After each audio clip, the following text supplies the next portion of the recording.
Ah, yes, good to see some things never change with the production truck. Thank you for that very presidential introduction. My name is Mr. Lawson, and considering that faction warfare was a smashing success, I would sincerely hope that it has put an end to this whole Warzone Flashbang debate. And we now look forward towards Breakdown 6, and what a lineup we have for everyone who is fans of MNW in general. That being said, there are a couple matters of housekeeping to bring up, as it were. You see, last week, and it wouldn't feel good if I just left this hanging, I gave a particular wrestler an ultimatum. They had a wonderful idea about how they could get back into the win column, and I told them that they had better not lose. Do you all happen to remember who that was?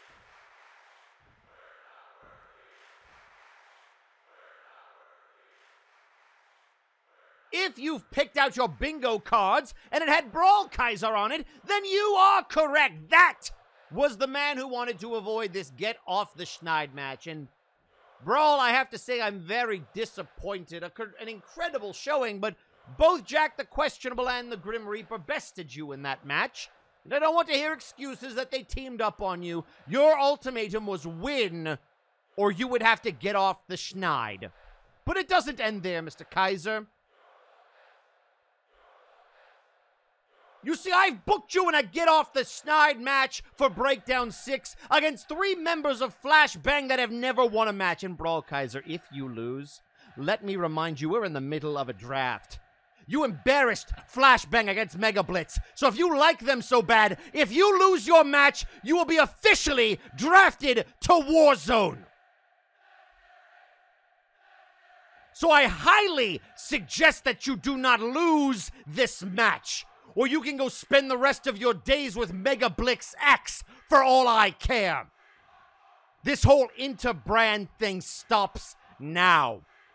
The embarrassment stops now. Have a good evening.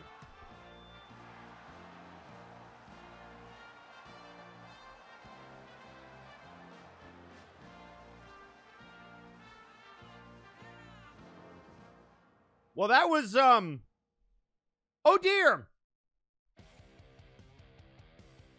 Was not ready for that. Ladies and gentlemen, my name is Genericson, and we are live here on Friday Night Flashbang.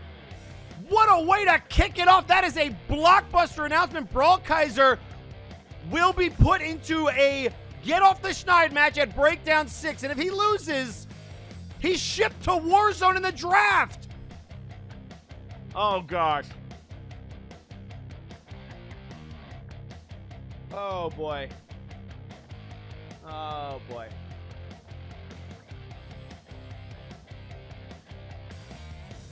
Well, ladies and gentlemen, before we go anywhere, we have to hear from another competitor on Friday nights. We have to hear from the Cyber Controller.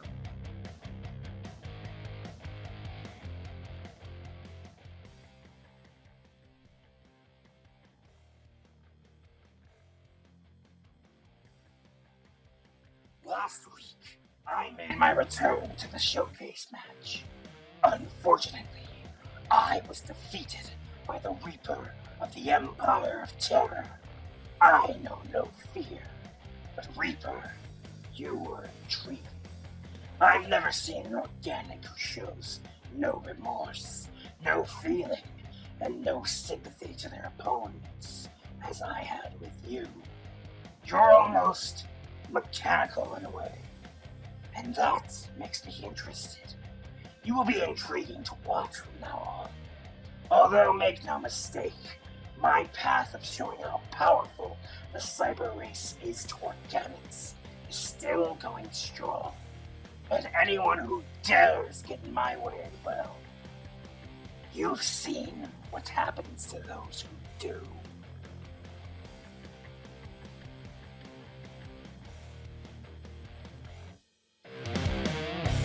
Cyber Controller is not happy after the events of last week, coming up just short in that showcase match. And tonight, he takes out his frustrations on the man that won that match It's the Cyber Controller versus the Grim Reaper, and it's next.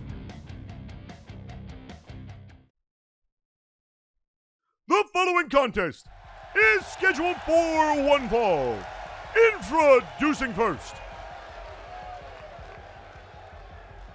weighing in at 425 pounds, the Cyber Controller.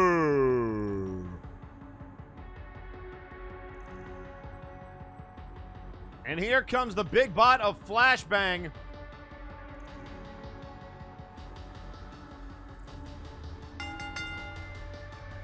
This is going to be a clash of the Titans, to say the least. Both mammoth men. Oh, boy.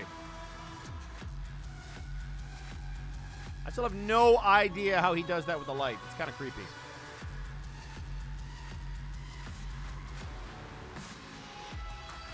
And ladies and gentlemen, we've got social media blowing up already. It is a heck of a night here on Friday nights. Don't forget our main event. Wai Li defends the Interdimensional Championship against Erlking Wes. And that is going to be nuts. But tweeting out on social media, Lasume the Robot saying, quote, "This show is brought to you by Lasume01 Craftworks for all of your crafting needs. Today, L01 Craftworks is selling a special thought album of your favorite moments from the Faction Warfare match. Enjoy the everlasting memory and get half off when you use the promo code 20 at checkout."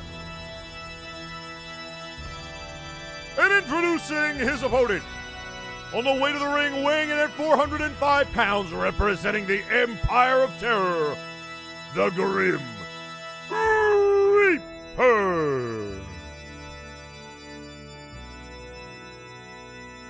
So the Grim Reaper to go one-on-one with the Cyber Controller, the man that tombstoned him outside the ring last week.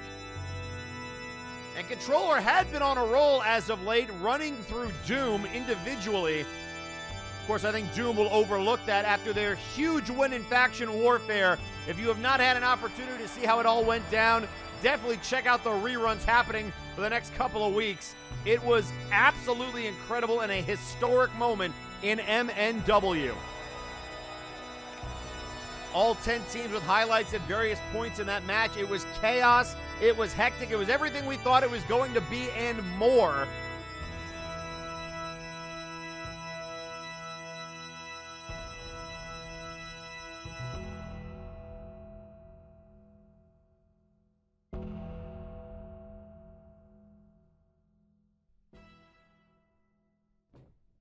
So it's Controller and Reaper.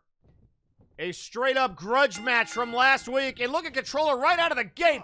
Overhead belly-to-belly suplex. And now Reaper into the corner. Big splash. And look at this. Another overhead belly-to-belly suplex. Except this time, look at Controller just stay on his feet.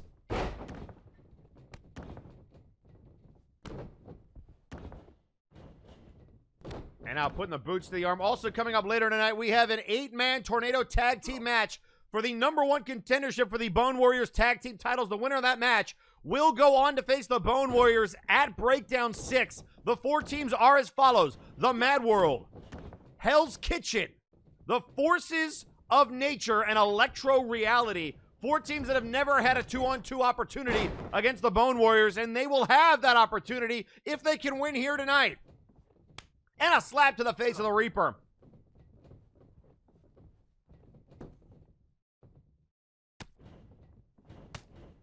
And now shots to the gut by the Reaper. And again, the huge news, Brawl Kaiser. If he does not win his Get Off the Schneid match as a consequence for losing and then losing to Mega Blitz, the lawyer has said he will be shipped to Warzone if he loses his Get Off the Schneid match. I mean, all of his friends are on Flashbang. That's just messed up, man.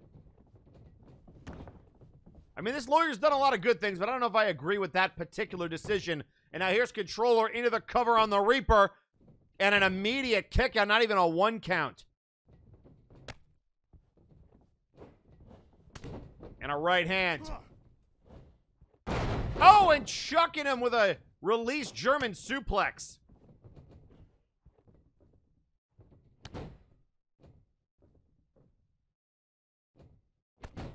And now a couple of backbreakers to the Reaper. Shot to the gut. And look at this. Oh, just chucking him overhead.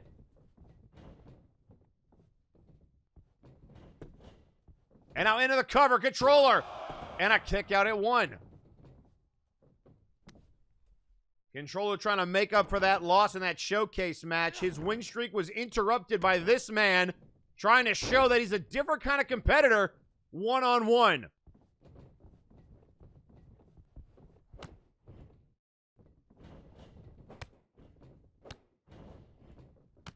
And now putting the boots to the face. Wrench in the arm.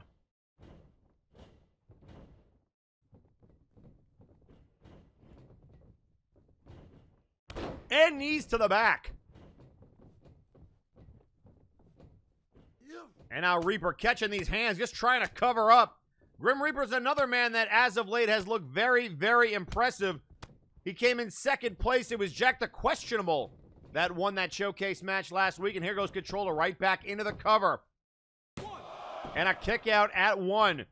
Also to come later tonight, pick your poison matches. Scott E. Stevens and Labrys have chosen opponents for each other ahead of their match. And look at this. Oh, and a big DDT. Had him up on the shoulders, dropping him on his head.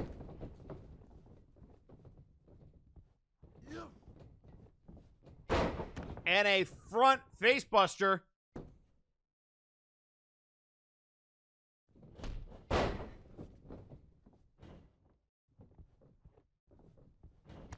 And now a clothesline. Second clothesline. Reaper off the ropes. And a kick to the head. And look at Controller able to block the choke slam. And he's got him up. Might have been looking for Control Alt Delete, but able to reverse it is Reaper. And now here comes the choke slam. Controller going for the ride. Down he goes. Into the cover. And a kick out.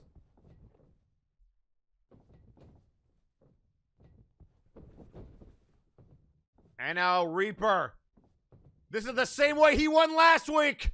Looking for the tombstone pile driver. And Controller might have fallen victim to it for a second time. Oh my God, he kicked out. Controller kicks out of the tombstone. And an elbow to the head.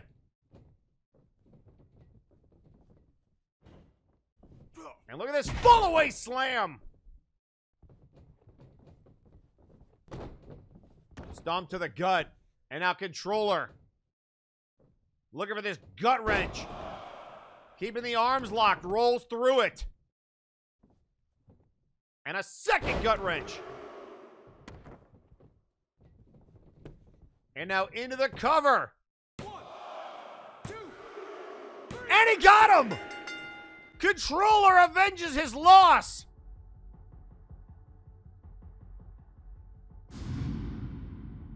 Here is your winner, the Cyber Controller. Again, I would not want to cross paths with this thing.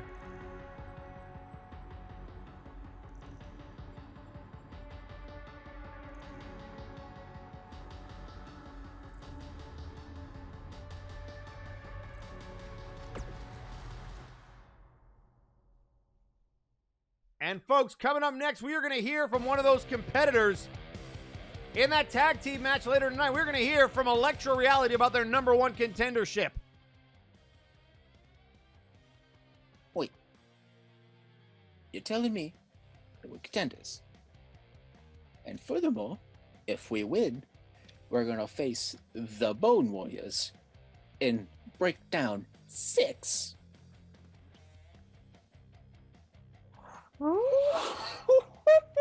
Yeah, baby. That is what I've been waiting for. That's what this is about. Woo! Wait, who am I fighting again?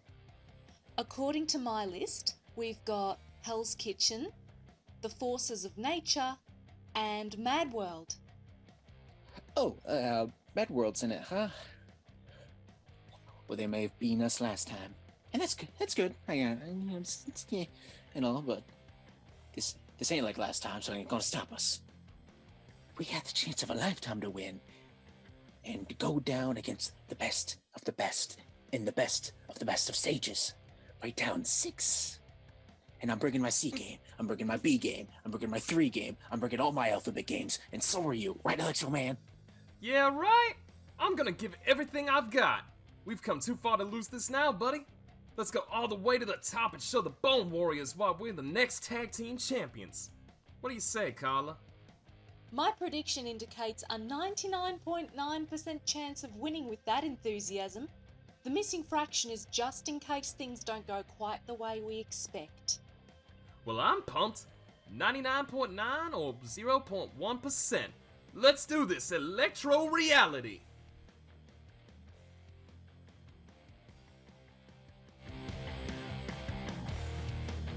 And from one amazing tag team to one not so amazing individual, it's time to hear from the Fae King.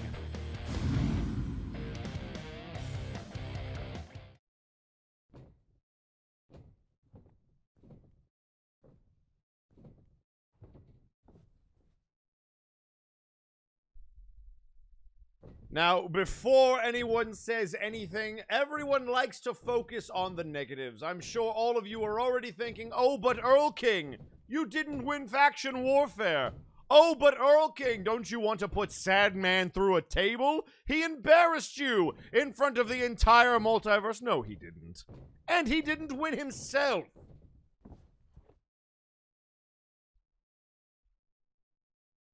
House Caliban is what was created so that the Sandman and Fundable could distract themselves from how much of a failure they were in fate. And now that they've abandoned their friends to go pretend to fight on Warzone, I have moved on to bigger and better things like you, Wai Li, because tonight, your reign ends. And as for you, Helix, that was cute, bringing Citric King out here, Mr. Money in the Bank, your old Death Juice pal. It was so nice to spear him through the mat again. As pathetic as always. And unlike Citric, tonight I am going to put singles gold around my waist. What is happening? Here comes the lawyer again!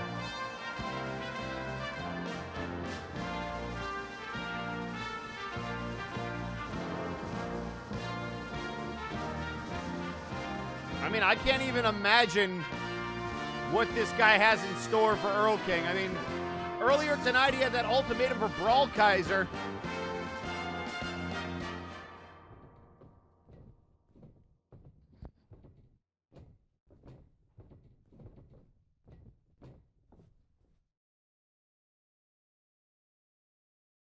Erlking, I just wanted to come out here and clarify a few things. You see, last week Henry Colt mentioned that you would not have to face Helix unless he had defeated everyone in the Empire and all that. And he claimed that because Tigeri wasn't an official member, Helix should get a shot at you. I just wanted to let you know that actually did not happen. What do you mean it didn't happen? He clearly was in the match with Citric and Ramoon.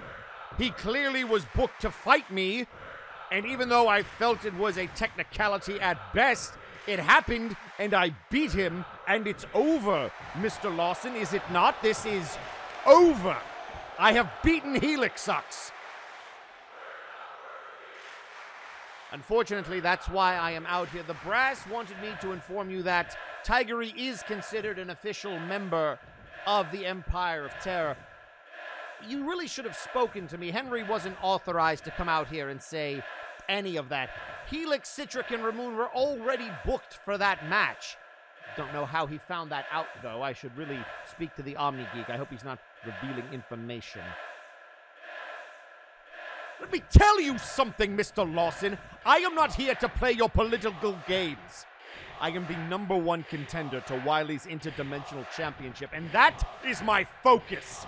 If you want to let Helix run through Tigeri, then by all means, let him do so.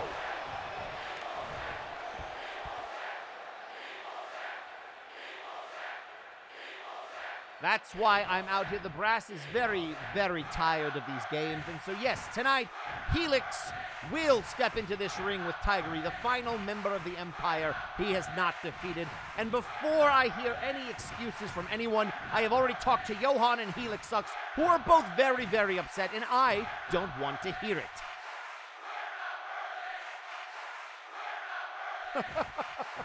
Of course Johan is upset, because either Tigeri is going to postpone and delay Helix further, or Helix is going to bury her 6 feet under. I certainly wouldn't want to see that from my significant other, but none of that is my concern. Wai Li is my focus. Well, you see, that's the other end of the equation, Erlking. If Helix defeats Tigeri here tonight, then you will fight Helix one-on-one at Breakdown 6. The results of this match, regardless, it will happen. Do I make myself clear? This game ends now.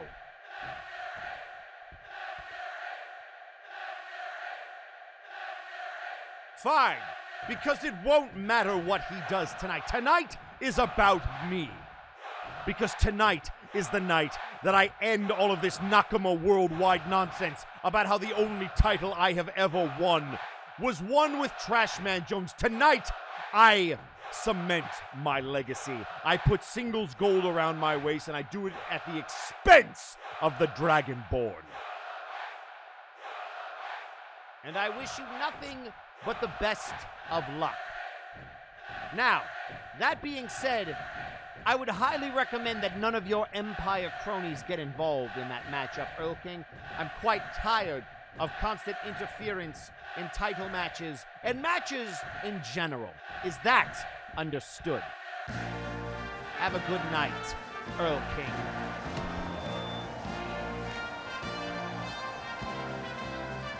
I already told them not to come to ringside, but thank you. What a blockbuster announcement!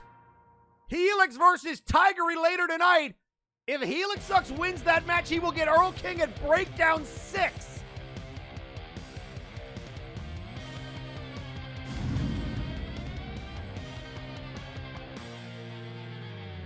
And ladies and gentlemen, coming up next, 8-man showcase action.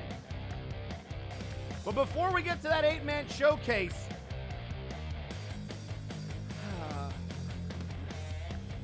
we are going to hear, we're about to hear from Apollo Hades. This should be interesting.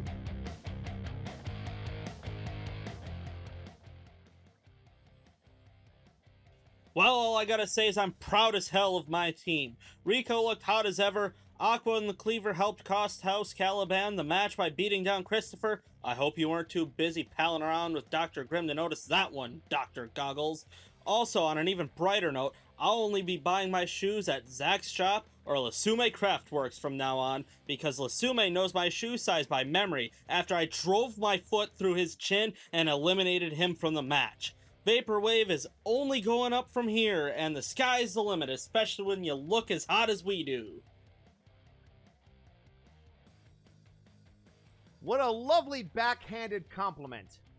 That being said, somebody who has not been in the mood for playing games, Lady Kathgina, has a message for Jagger Blackthorn. What I care about are answers. Answers I've been trying to get for a while now. Jagger, you never said one way or the other if what Simon said was true.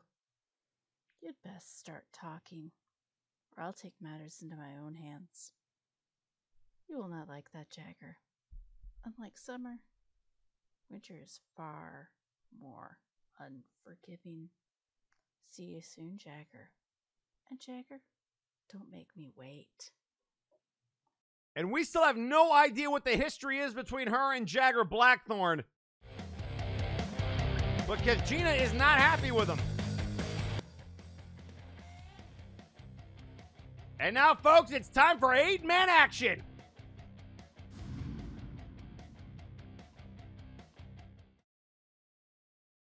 The following contest is an 8-man showcase match. Introducing first,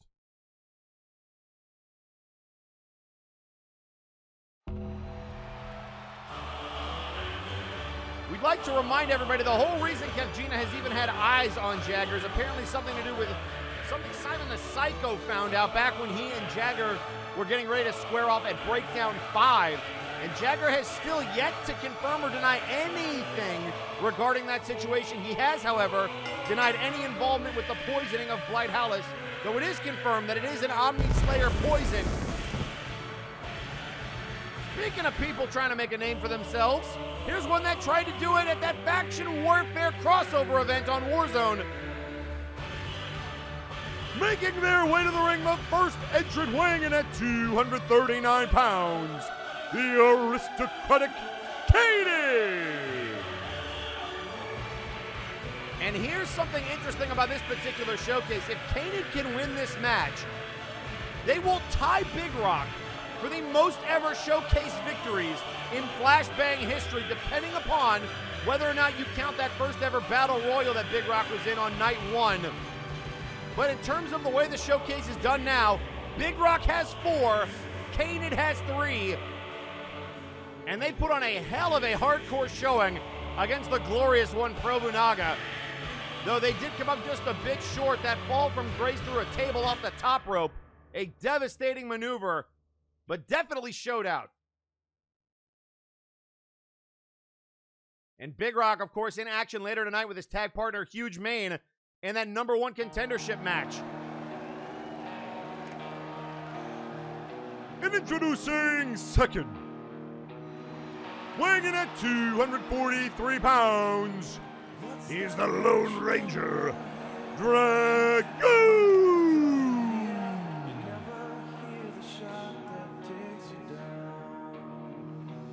And here he comes, man. I have no idea what this guy is about. I don't know what his motives are. Still not entirely sure if House Caliban even fully trusts him.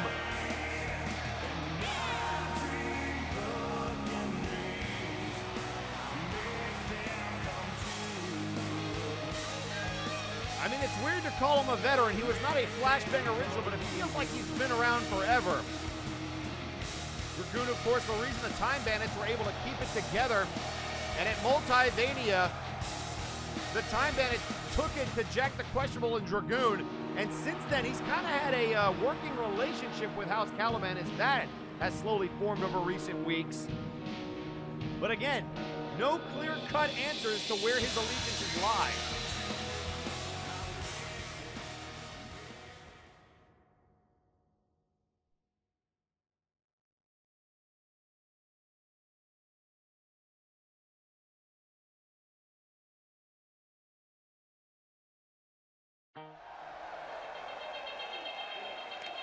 Introducing third,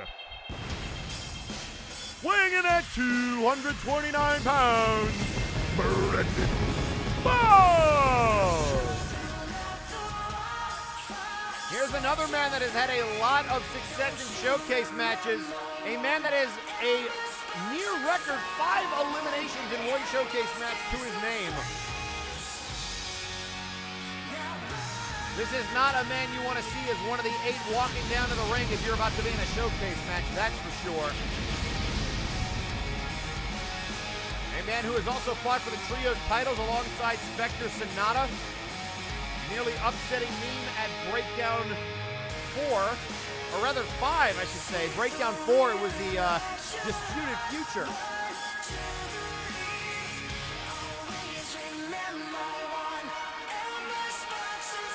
Well, Bossy, 2-time showcase winner, looking to square off with hitting a 3-time winner. And introducing fourth,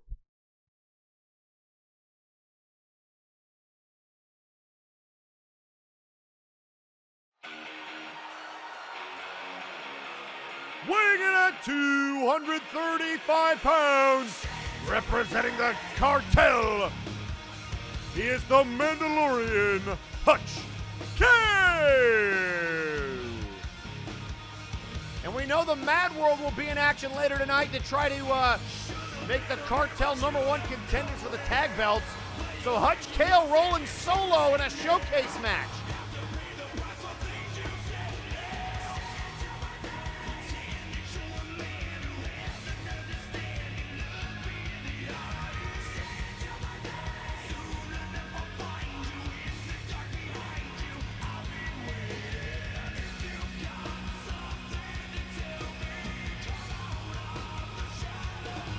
Hutch Kale, the 4th competitor to enter this showcase. We're halfway through.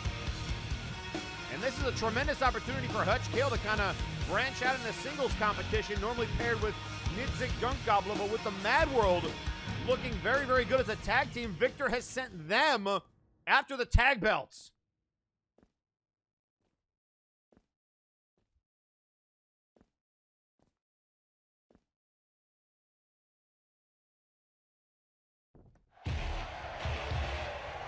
And introducing next, representing the Arcane Protection Services, weighing in at 269 pounds, Matt Baker. So we saw Seth Jackson last week. Here comes Matt Baker, looking to stay fresh.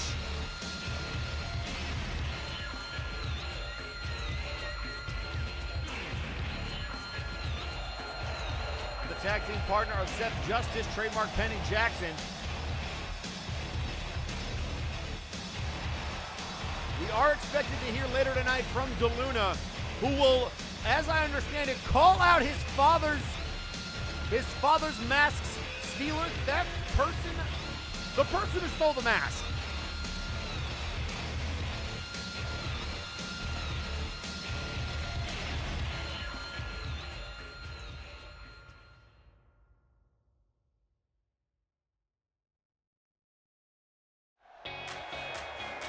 Introducing next, representing AAA, weighing in at 369 pounds, Sheepy! Beep beep! The newest member of AAA, and here come the Sheeple!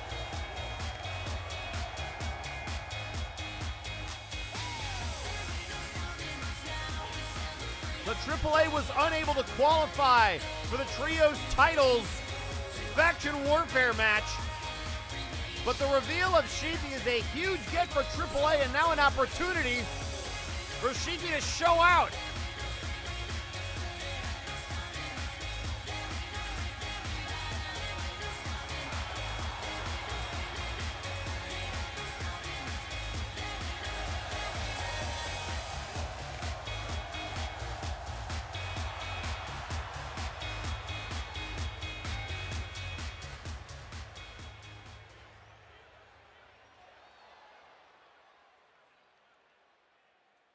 Oh boy, this is already such a stacked lineup.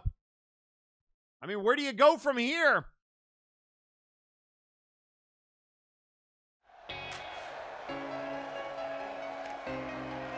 And introducing 7th, representing the Guild, weighing in at 223 pounds, the Curator. And here's 1/3 of the Guild, the man who came in number 19 in Faction Warfare, the Curator.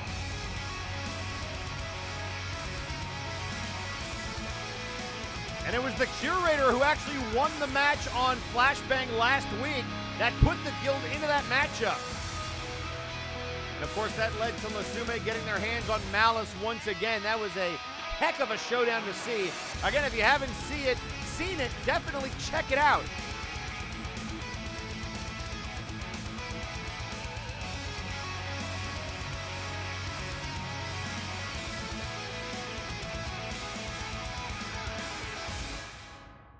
Well, that's 7. Who is number 8? And introducing 8th.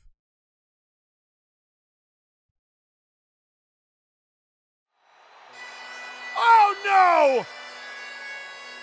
Representing the Empire of Terror, weighing in at 319 pounds, he is the Heathen, Johan Mjoln!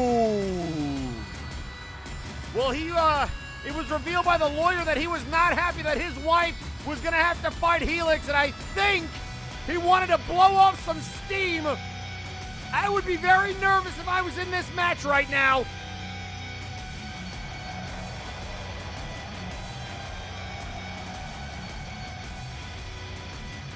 Oh boy.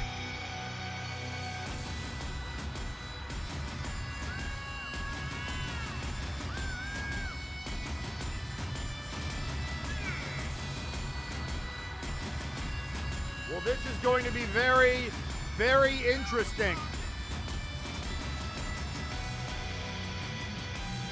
Johan has felt jerked around, has felt used by the Empire, and yet continues to serve them, or at the very least stay out of their way.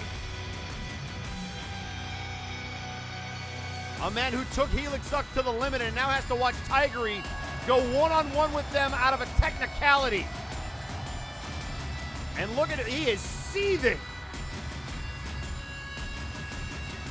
But if you can believe it, this is one of the men on Flashbang's roster that has never won a showcase match.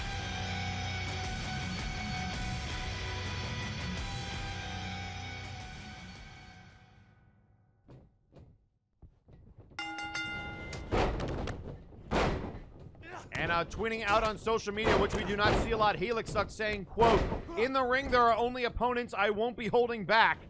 This will end tonight."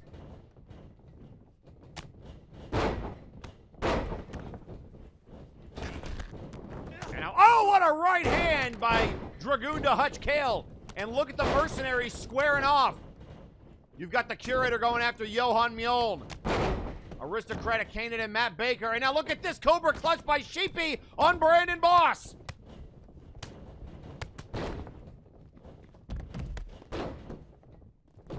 And now Boss sent up over the top rope, chucking Sheepy to the outside.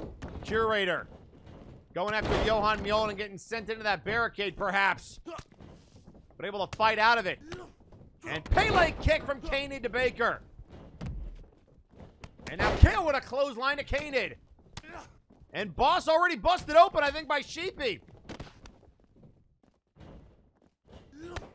And again, Hutch Kale focusing on the man with 3 showcase wins to his name. Canid has found a strategy that works in this matchup. Single leg drop kick to Hutch Kale. And now going after Dragoon. And an Tigeri. And here comes Baker now after Canid.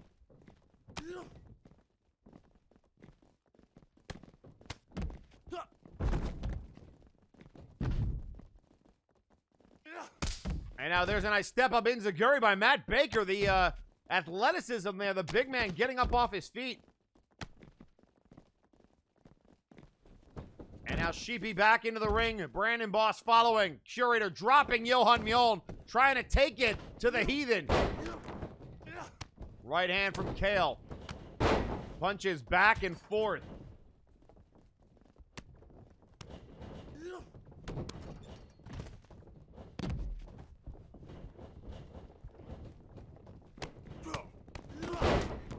And, oh, drop it. Sheepy is Brandon Boss. And now Johan putting the right hands to Curator on the outside. Now slamming his head into the stage. And now we've got a cluster of Flashbang performers. Boss, Dragoon, Baker, Canid, and Kale all clumped together. And now all running back into the ring.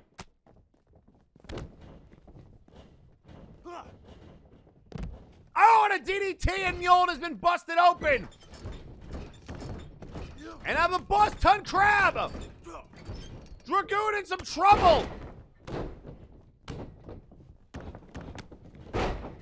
Boss trying to wrench back on that lower back. And up. Oh, what a knee to the face of the Curator.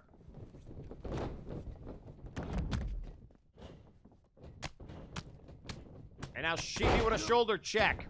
And look out here, clothesline to Canid. And down goes Canid, target acquired.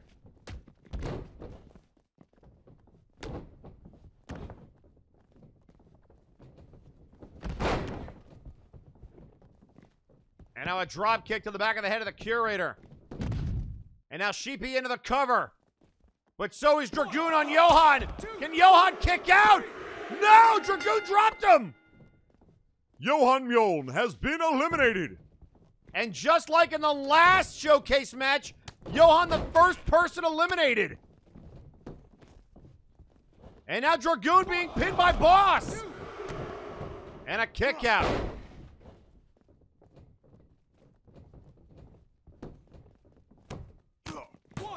And now Baker into the cover and a kick out.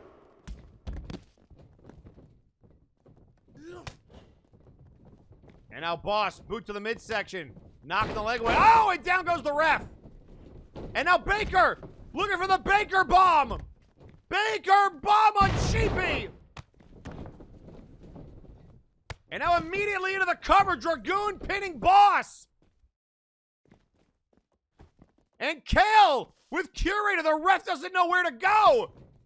1, 2. Goodbye, Sheepy. Sheepy has been eliminated.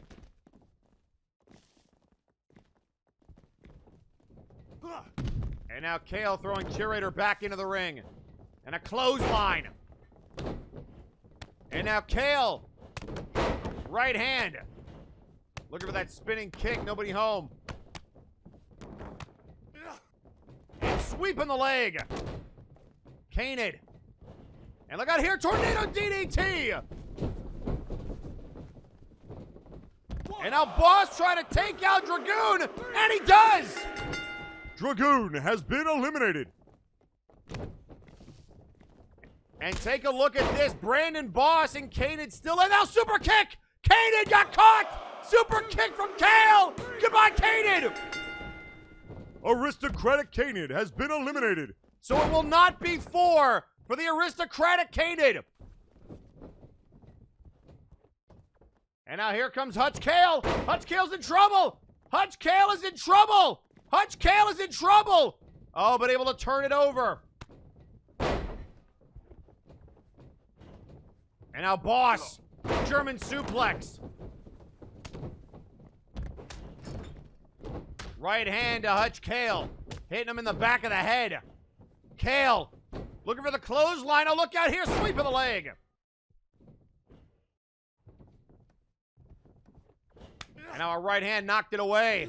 Oh, and he looked for the super kick, but it wasn't there. Blocked there. Kale catching a right hand. Another right hand. Blocked. And a super kick. Oh, but he blocked it. Super kick got caught by a roundhouse.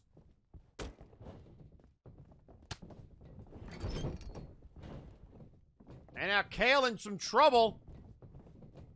Being put up on the top rope. We are down to Boss, Baker, Curator, and Kale. And Curator, oh, on the outside, and now a double enziguri. Boss. Getting caught from behind, German suplex. Look at the bridge, using the ropes. Referee doesn't see it. Oh, and a kick out. And now Kale looking for the super kick, and he got him. Down goes Boss. Curator misses the drop kick. And a neck breaker by Hutch Kale. Into the cover. 1, 2.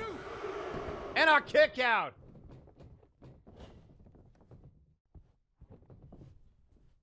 And a vertical suplex to Kale. And now Baker. Oh, look out here. From behind, the leg drop. And now Curator's got him in position. Curator up to the top rope. This is how we put the guild into faction warfare, but he caught all the knees. Baker with the reversal. And now a German suplex, and oh, looking for the trifecta. A second one to Curator. German suplex.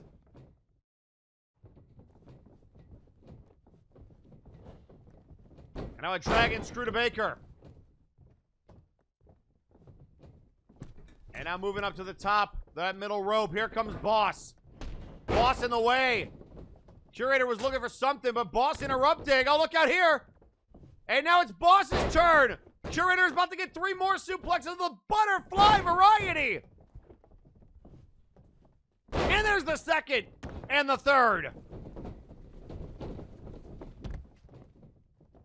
And here comes Kale. Oh, he got caught! Kale got caught! Boston Crab! Boston Crab on Kale! Kale and the Boston Crab, and he's tapping out! Hutch Kale has been eliminated.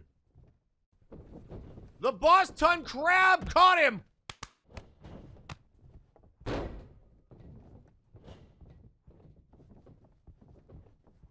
And a boom, here we go! Hutch Kale again!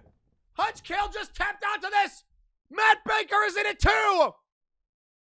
Brandon Boss trying to tap Baker! And Baker, look at the power! Look at the power of Matt Baker! Shoving him away! Oh, might have been looking for that power bomb. And a third time! Oh my gosh, a third time! Baker again! A third, able to power out of it! Baker will not die! And look out here, right hand. Curator from behind. Going after the knee. And now, oh look, he's going to the top. He just went for this. Brandon Boss in position. Oh, and there it is. The nice twisting moonsault. And now a right hand. And a boot to the midsection.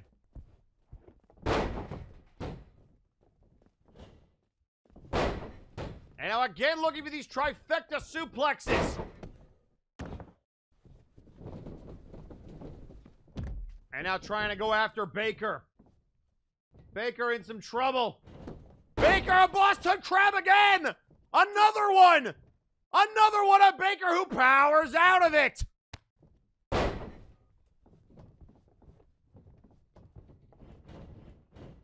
And a clothesline!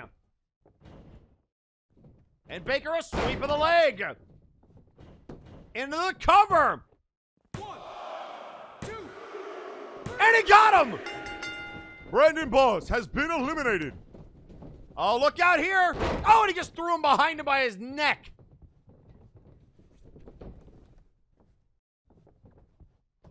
And now looking for the Baker Bomb! Baker Bomb is incoming on Curator! And down he goes! 1, 2, 3!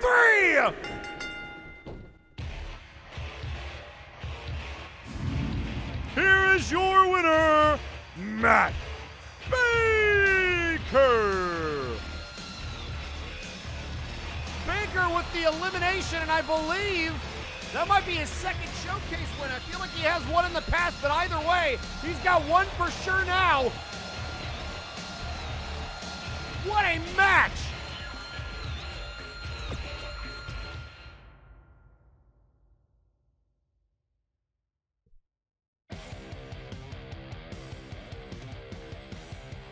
And ladies and gentlemen, while we have a quick second, we are going to hear from Alexis Edmonton.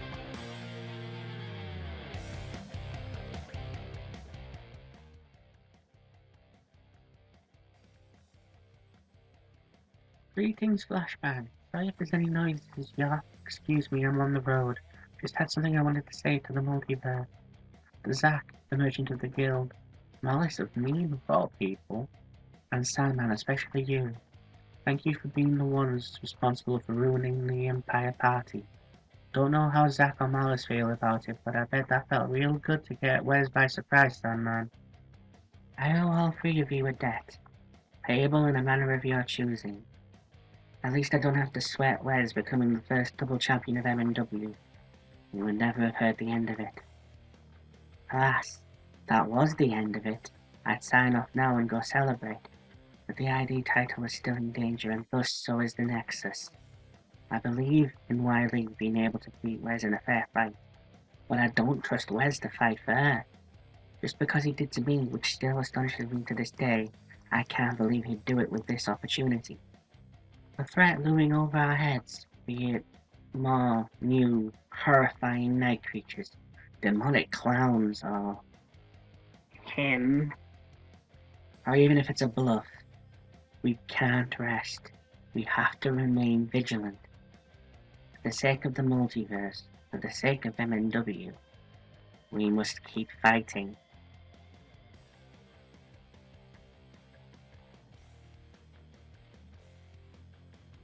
And now, ladies and gentlemen, it is time to hear from the Bulldog Grant Martin, or rather, DaLuna, concerning the Bulldog Grant Martin and their chase for the bandit who stole the mask of his father, DaLuna 12.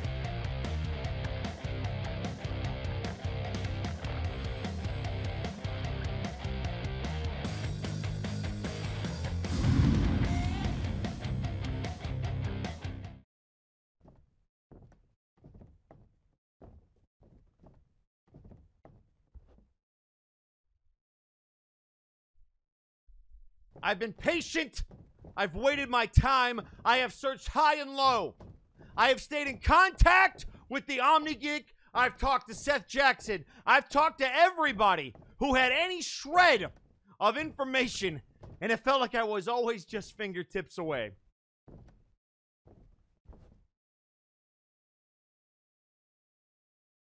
And you see, the lawyer didn't want me to come out here because he says, DaLuna, you're too emotional. DaLuna, you need to calm down. I understand where you're coming from. No! No, you don't! I thought maybe you did. But if the roles were reversed, I would expect you to be out here using every bit of your authority to ruin the life of whoever would do that to your father. So as far as I'm concerned, you don't know jack to steal somebody's catchphrase.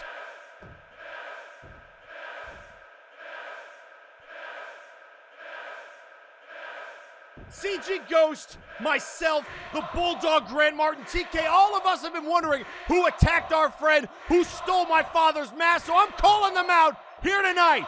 Rules be damned, I don't care anymore. Everybody's breaking rules, so I'm getting in line. Get your ass out here, CJR killer. Your banned from Flashbang ain't gonna save you anymore.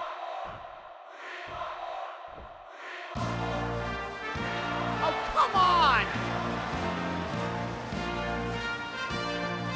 I mean, he did invoke his name, but really?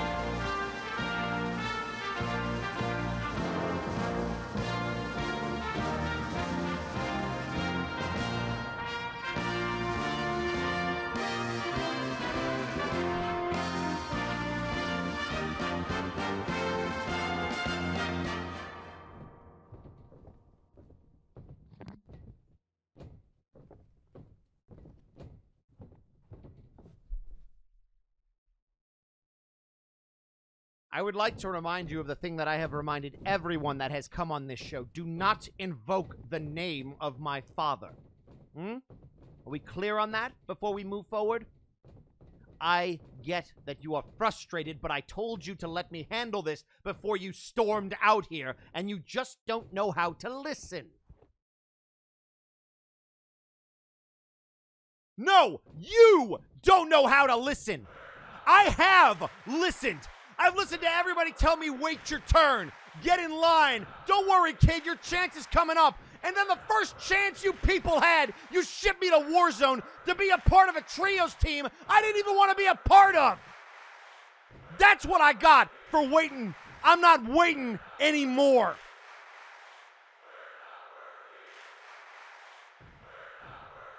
DaLuna, I will do everything that I can to make sure that you can exact your revenge. I have told you that I am not lifting the ban on the Outlaws, CJR Killer being the perpetrator, be damned. But at Breakdown 6, that's not Flashbang. I think you see where I'm going. You don't have a choice, lawyer boy. You're gonna give me CJR Killer. And then you're going to bring me Therad Eldrazi, not because he had anything to do with this, because I want to hurt him. And by the way, that's not all you're going to give me. You're going to give me everything that I want because I have been patient. And if you don't, I'm going to take it out on you. No, you're not, DaLuna. I'm willing to work with you, but not if you're going to threaten me. You will get the Outlaws. If you and Bulldog want the Outlaws at Breakdown 6, consider it official. But if you're going to continue to demand things from me in that tone of voice and act like you run this show, I will remind you that it is the brass that runs this company. You're right, the brass does run this company. So let me tell the brass what they're gonna do. Because again, I'm out of fucks to give. I've hired Jack the Questionable and Red Star Roman. Do you know why? I've hired them so that I can kick their ass at Breakdown 6. So they're gonna be with the Outlaws. You catch my drift?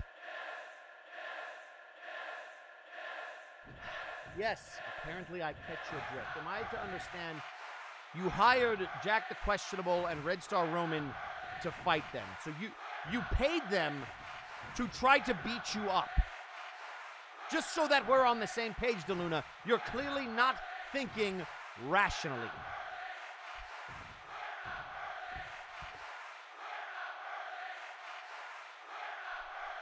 No, I'm going to tell you exactly where this is going. Jack wants to walk around in a fake mask. Bulldog's going to rip it off his face. Red Star Roman wants to get involved in our stuff with Kevin Blackwell. He's going to get put in his place. And CJ wants to run over Punk Master Ghost. Don't think Bad CG Ghost and TK don't want to taste. So the four of us are going to kick the shit out of the four of them. All right, DaLuna. If this is the path that you want to go down, then fine. At Breakdown 6, the Outlaws, Jack the Questionable, and Red Star Roman will go 4-on-4 with DaLuna, the Bulldog Grant Martin, the Bad CG Ghost, and TK. Are you satisfied? I don't want to hear you out here disrespecting me again.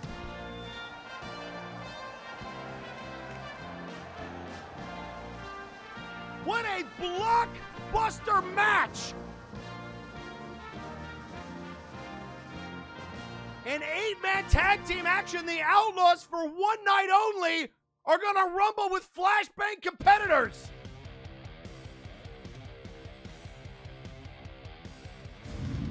I am stunned, ladies and gentlemen.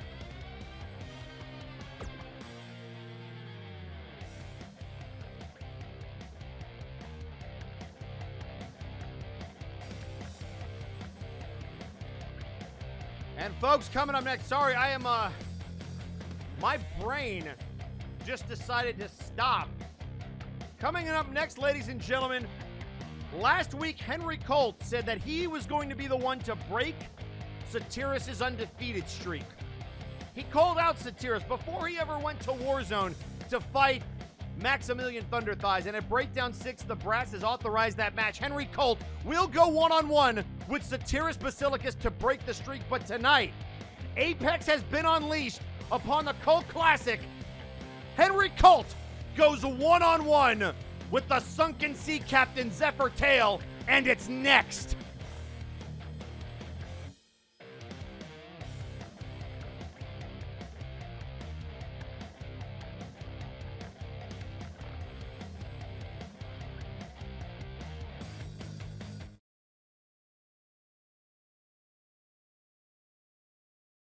I'm just one The following contest is scheduled for one fall, introducing first.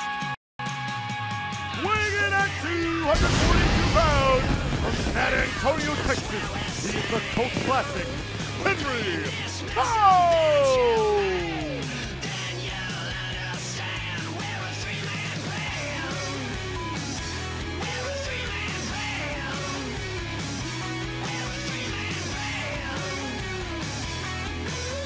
Ladies and gentlemen, tweeting out on social media, the Scan Man talking directly to Erlking Wes, saying your words won't sour my mood, Wes. I eliminate you and stop you from being a double champion. Next games are a wonderful thing. I feel fucking great.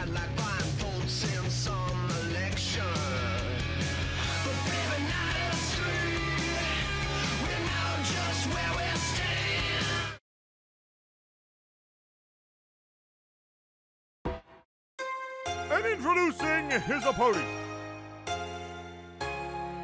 being accompanied to the ring by the Crimson Phoenix, Romalos in Blight Howland, weighing in at 195 pounds, is the Sunken Sea Captain, Zephyr. Kale! And Romalos just beelined it to the ring.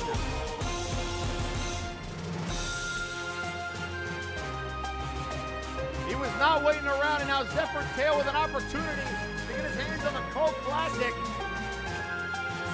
We understand that Satyrus Basilicus will be accompanying Labrys down to the ring for his match later tonight.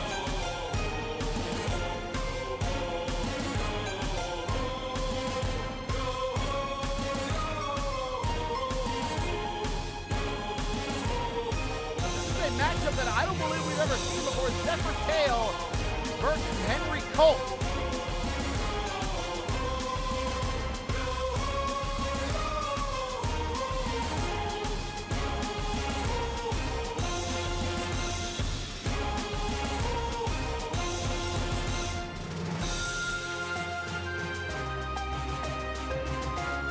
So who do you like? Do you like the Sunken Sea Captain or the Colt Classic? This could be an instant classic if you catch my drift. And here we go. Oh, looking for that forearm right out of the gate. Drop kick to Henry Colt. And now a shot to the head. Again, folks, still to come later tonight. A fatal four-way tag team match. Oh, there's a flying elbow right to the face. And a snap here by Colt, a fatal four-way tag team match to determine the #1 contenders for the Bone Warriors tag team titles. And Erlking goes one-on-one with Wai Li for the Interdimensional Championship in our main event. It is going to be nuts. And there's another forearm. Elbow to the dome.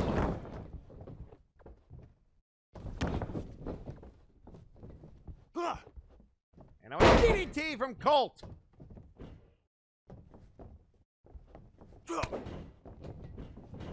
So Henry Colt will be the next man to try to beat the streak. Maximilian Thunder Thighs could not, and I understand that we will be hearing from Max after this match. What a kick right to the chest.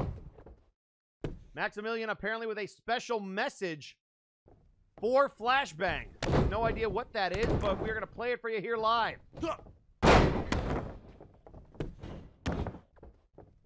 And tweeting out on social media, Maximilian Thunder Thighs saying, "Let's go Apex. Max would like to thank Apex for their support. Once I am healed, I'd be more than happy to take up the Minotaur brothers' offer to train with them. I hope I don't die easy. Hashtag Apex always."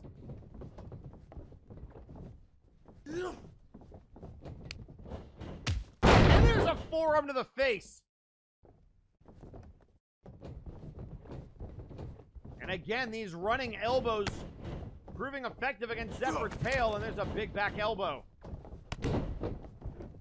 Shot right hand. Return to sender. Colt looking for the scoop slam. Sliding down the back is Zephyr and pushing him away, and a big clothesline into the turnbuckle. Zephyr tailing a little bit of a hot streak after that hellacious match at Breakdown 5 against Scott E. Stevens, who, by the way, tweeting out on social media says, having someone accompany you to the ring is fine, but Zephyr has brought a gang. Inappropriate, cowardly, both? Both. I mean, Apex has been known to travel as packs. And here come the elbows.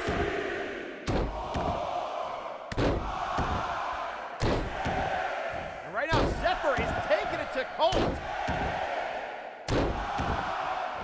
The real question is, will they get involved? And now into the cover. Will this be another? Colt kicks out.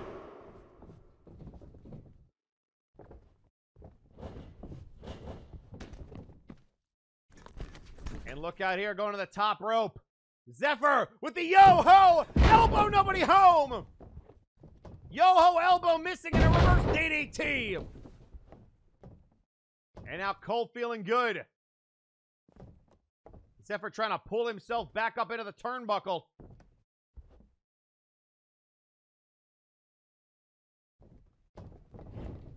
And now Zephyr sent to the outside.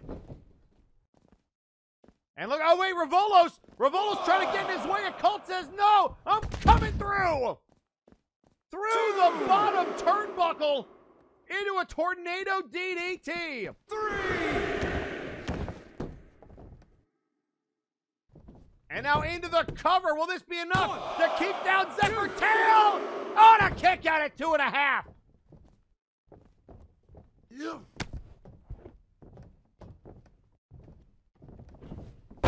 And now a sweep of the leg, and Zephyr, again, has been all over Colt outside of that last little outburst. He has looked very, very good in this matchup. And now taunting over at his Apex brethren. Tweeting out on social media and responding to Scotty Stevens, Zephyr Tail saying, quote, "Me boys, just enjoy a show. Look out here. There's a normal elbow drop. This into the cover. Trying to keep down Colt and a kick out." Zephyr Tail saying, "You boys enjoy a show, whereas you would empty the arena without a pandemic." Off the rope clothesline. And now Zephyr looking for the sunken sea treasure. Buried treasure ahoy. And now a right hand. Colt might have been looking for the lasso, but a right hand return to sender. Fireman's carry reversal. Colt boot to the midsection. And now a spinning neck breaker. Shades of Aiden Zero with that neck breaker.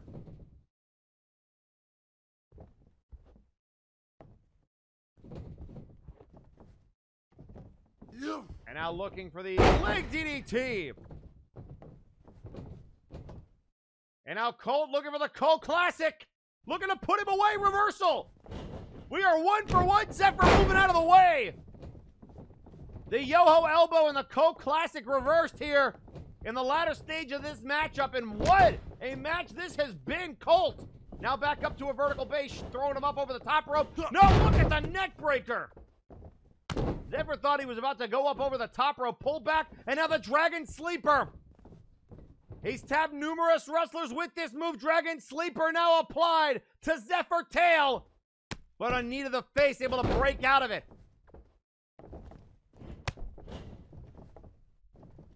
And now it's Colt spinning him around, and another neck breaker applied.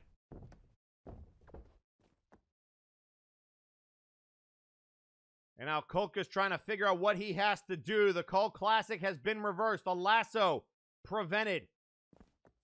Still got that 45 in the holster if he wants to use it. And Apex still looming large at ringside. And again, folks, coming up in our main event, Wai Li defends the Interdimensional Championship against Erlking Wes.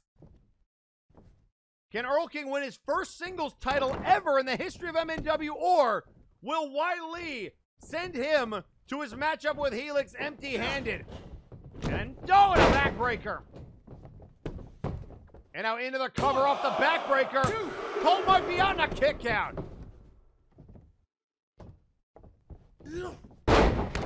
Elbow to the back of the head.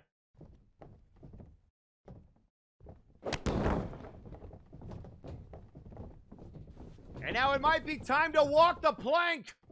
Zephyr looking at, oh no, reversal. Looking to walk the plank in a reversal. And again, a second move by Zephyr Tail reversed. And look at here, springboard leg drop misses. And now a back elbow. Colt Classic out of nowhere. Colt Classic. You blink and you missed it. And Colt picks up the win. Here is your winner, the Colt Classic, Henry Colt. And that's why that move is so dangerous. Out of absolutely nowhere off the reversal. He blocked walking the plank, and a couple moments later, the Colt Classic gives him the win. Look at Apex just glaring ominously. Screaming for protection. Do what they say to get you on their side, like buying votes in some election.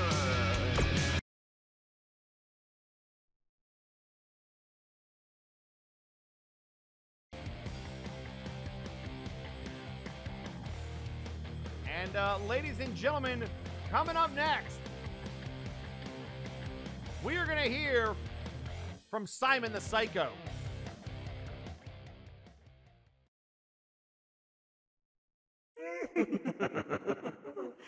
Soon,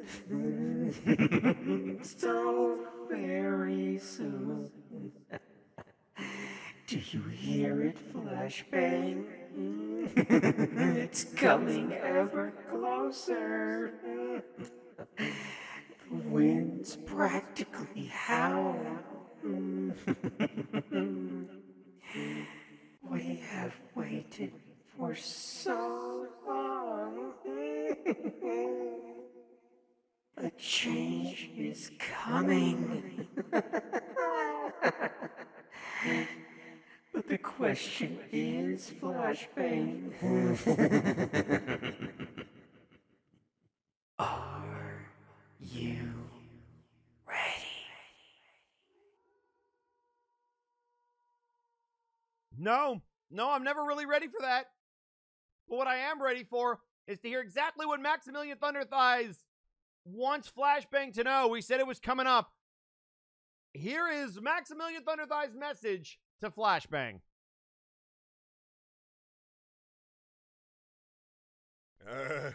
Hello there, Flashbang. It's the great behemoth, Maximilian Thunderthighs. Yay! I believe I have something to say. Flashbang is not a theatrical performance by theatrical actors.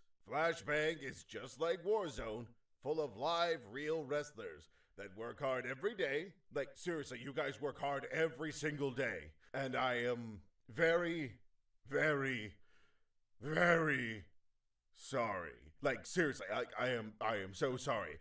I wish that somebody had just told me. Like, I didn't know you guys were just so convincing.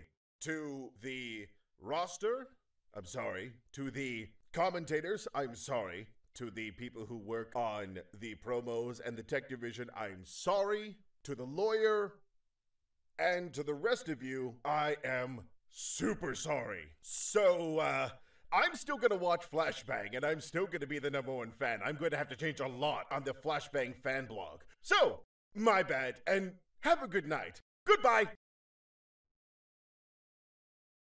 I mean, yeah, I'm cool with that. Anyway, folks, coming up next, tag team action. It was Zach DeWeaver that eliminated the Cleaver and Genericson after their long run in faction warfare. And here tonight, the Abyssal Void goes 2-on-2 with the Guild as the Cleaver looks for revenge for that elimination. And it's next.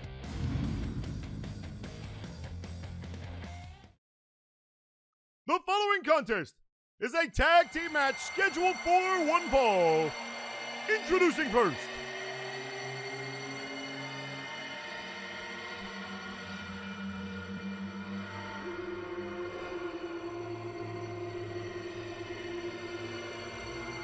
at a combined weight of 766 pounds, the team of Lord V and the Cleaver, representing the Empire of Terror, the Abyssal Void! And here comes the Void Walker and the Cleaver.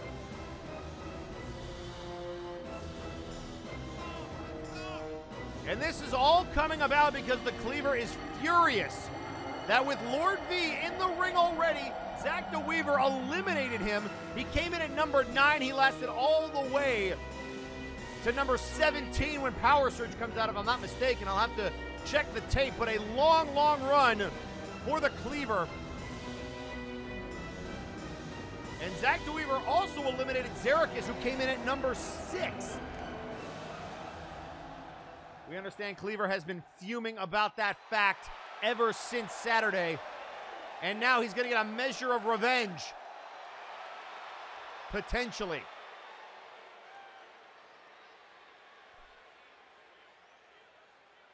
And tweeting out on social media, Zephyr Tail saying, quote, "Ee-ha, you cowboy son of a bitch. Ha-ha. Good from you, boyo. I guess grog is on me tonight. Yar, yar, ow, me face." Maybe he should have been drinking before the match. And Scotty Stevens saying, Mr. Thunder Thighs, you are an upstanding fellow. On behalf of the entire Flashbang roster, I accept your apology. When did Scott E. Stevens become the official spokesman of Flashbang? Can we stop that? And introducing their opponents at a combined weight of 625 pounds, the team of Lasume and Zach DeWeaver, the Guild! And it was Lasume who eliminated Malice. Yes, that's right. Lasume and Malice squared off, and Lasume getting the better of the Blue Bot one more time. And now they square off against the Abyssal Void.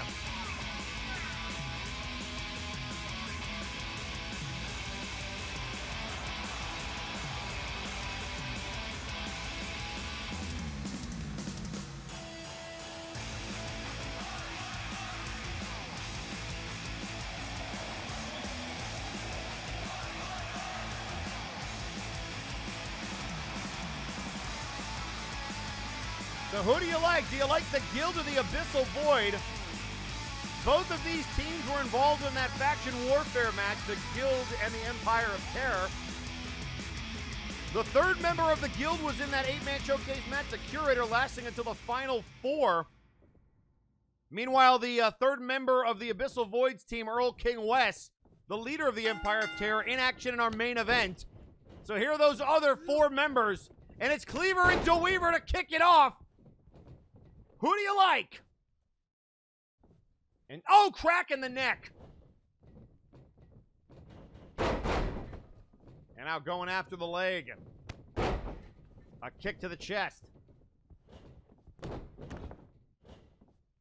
And also tweeting out on social media, why is Zach not promoting the official Scott E. Stevens replica top hat? Well, I think they only want to advertise merchandise that sells. That would be my... I mean, I'd have to ask Zach directly, but I assume that's the marketing ploy. And now into the corner goes Cleaver. And now a reversal. Cleaver trying to flip the script. And now look at Cleaver taunting DeWeaver in the corner. And now it's DeWeaver reversing the ring. And back into their corner goes Cleaver. Reversal. Cleaver. Let's do the time warp again. Into the corner. Boot to the face. And out of the other side. Back and forth we go. Nobody home. DeWeaver looking to land on his feet, but he caught an elbow. And now a clothesline. Shots to the midsection. And there it is.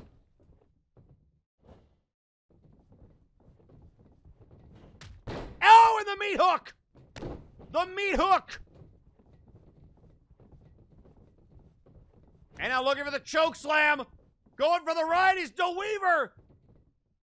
Oh, and the Cleaver is pissed. Into the cover. DeWeaver 1, 2, and a kick out. Traditional tag team matchup. Later on tonight, we will have 4 teams in a Tornado Tag Fatal 4-Way. Hell's Kitchen, Electro Reality, The Mad World. 3 of the 4 teams that will be in that #1 contendership match. Oh, look out here. DeWeaver maybe looking for the price check. And down he goes. Into the cover. 1, 2. And a kick out by Cleaver. And DeWeaver looking good.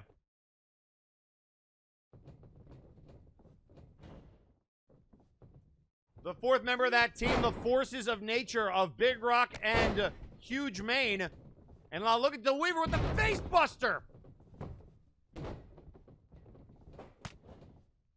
And DeWeaver and Cleaver have, neither one has made a tag yet.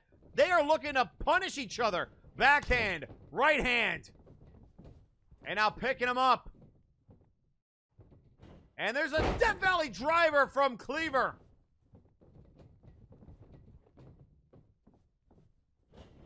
And now another clothesline to DeWeaver. Picking him up. Oh, duck the clothesline. Right hand. Oh, and the Cleaver's feeling it. Cleaver is feeling it. DeWeaver asking Lasume, what the hell is he doing? He's saying, you're next. Right hand. Right hand. Setting off the ropes. Boot to the dome. And now dropping the leg. And DeWeaver trying to make a tag to Lasume. Into the corner, nobody home. And now sent into the corner. Sent up. Look out here. Shades of Rapture New Road making him kiss the turnbuckle. Speaking of which, we understand we will be hearing from Rapture New Road later on tonight.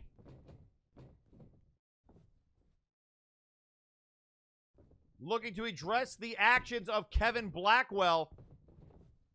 Oh, look out, wait! DeWeaver! The move thief! The choke slam of the cleaver! Are you kidding me? He's gonna beat him with his own move, DeWeaver!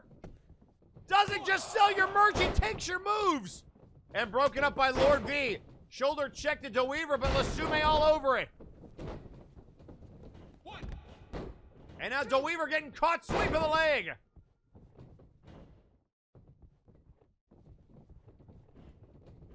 And now trying to choke out DeWeaver, headbutts you. Oh, and look at that, he just kipped up. DeWeaver kipping up, and he's exhausted. And now tag made to Lasume. And Lasume with a one-leg takedown. And now going after Lasume. Cleaver's been a one-man wrecking crew thus far. And now spitting blood out of his mouth. I don't even want to know where he keeps that. Boot to the face.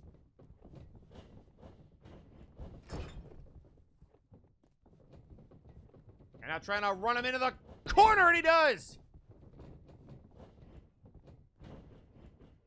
Oh! The heavy metal stampede to the Cleaver. And Cleaver now really needs to make a tag. Lasume using that advantage of being well rested against the Cleaver right now. Into the corner. Tag made to DeWeaver, and now double team move incoming. Look out here, sandwiching Cleaver. And now a scoop slam senton combo. V telling Cleaver to kick out. And they got him. Lord V couldn't even get a tag in. Here are your winners, the team of Lasume and Zach DeWeaver. The Guild.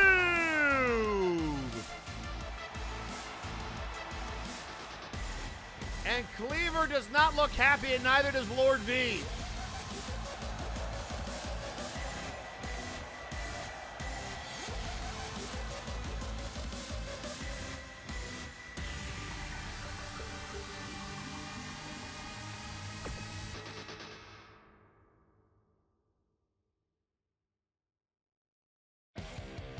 And folks, coming up next, as I mentioned before, it is now time to hear from one Rapture New Road.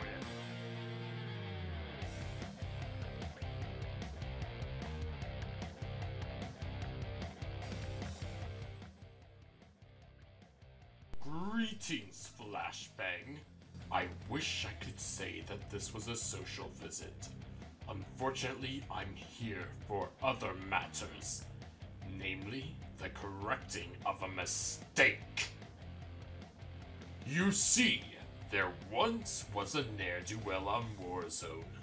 We tried everything to help him out, but he just wouldn't stop acting out, interfering in fights, instigating them backstage. You get it. So the brass shunted him onto Flashbang, hoping against hope that a change in scenery would straighten him out. Unfortunately, over the past few weeks, my proteges have been egregiously attacked by MNW's problem child. That's right, I'm talking about you, Blackwell. Get out here, you coward! You know what, Mr. Lawson? I get that. I really do. In any other circumstance, I would be following your rules down to the letter. But my friends are in trouble, And as I said last week, I won't let a rules lawyer stop me from doing what's right. Well, Rapture New Road is not happy with the lawyer, but I understand Kevin Blackwell is on his way down to the ring to respond to Rapture directly.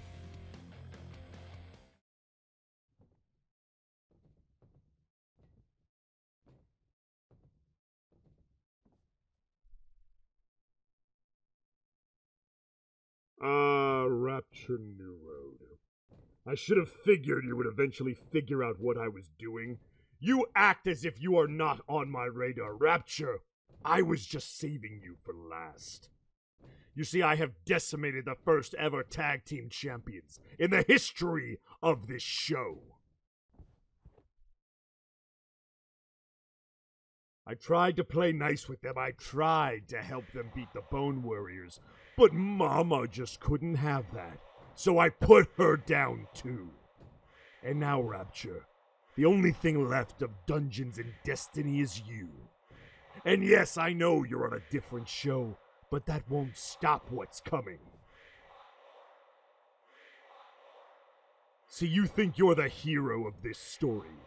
You think that everything is going to be fine when the glorious Rapture New Road shows up and saves the day. Well, newsflash, boy, no one likes you. You're a nuisance. That's why nobody cares whether you're on this show or that show. It's why your Big Oof title reign was a joke. It's why you cashed in Money in the Bank and failed. Because just like your boys, just like Mama, you're failures. And misery loves company. So I'm going to give you what you want, Rapture. And I'm going to make an example out of you. At Breakdown 6, I'm going to do your locker room a favor. I'm going to punish you. I am going to beat you within an inch of your life. And if I'm feeling generous, I might let you walk away.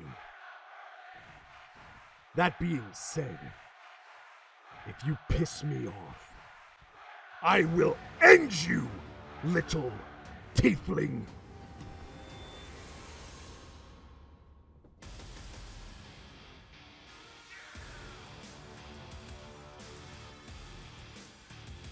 So Kevin Blackwell has called out Rapture New Road for Breakdown 6.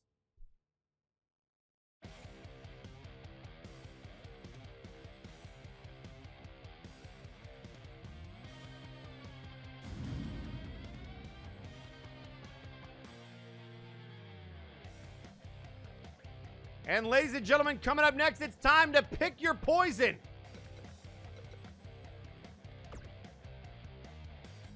The first man on the docket, Labrys, the member of Apex. Who has Scott E. Stevens decided Labrys should face one-on-one? We're going to find out, and we're going to find out next. But while we are waiting, we have a very special message.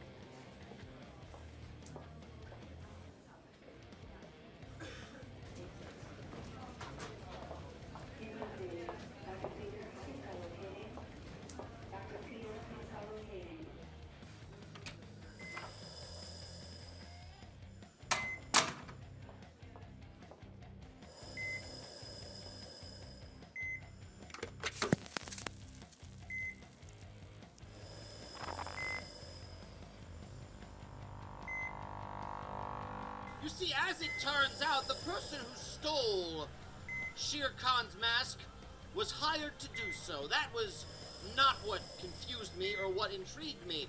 What intrigued me is that same person was also hired to run down Punk Master Ghost in cold blood. And now I have the evidence to prove it.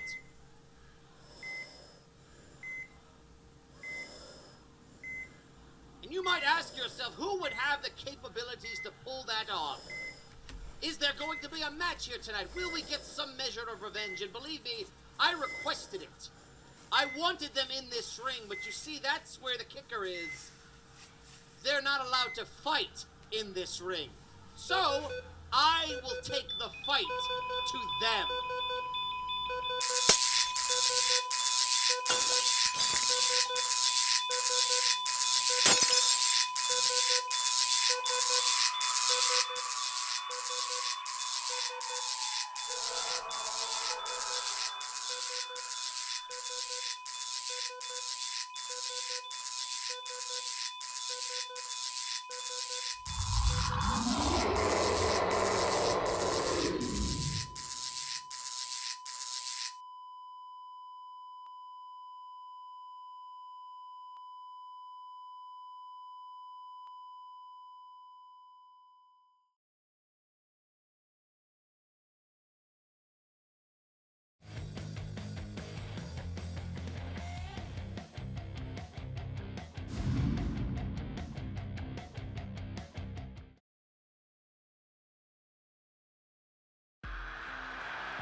The following contest is scheduled for one fall. Introducing first, being accompanied to the ring by Mizuki Napier and Satiris Basilicus, weighing in at 362 pounds, Labrys.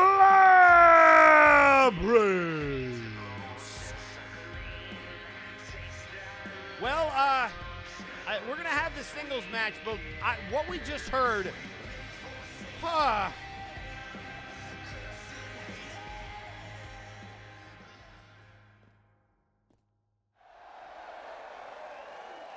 And introducing his opponent, time to find out who Scott has decided to face Labrys one-on-one.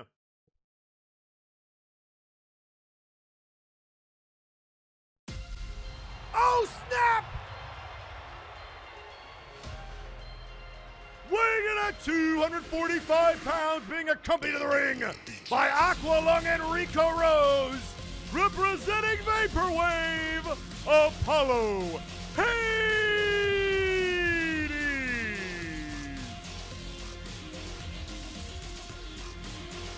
Well, here we go. Rico even broke out a new jacket.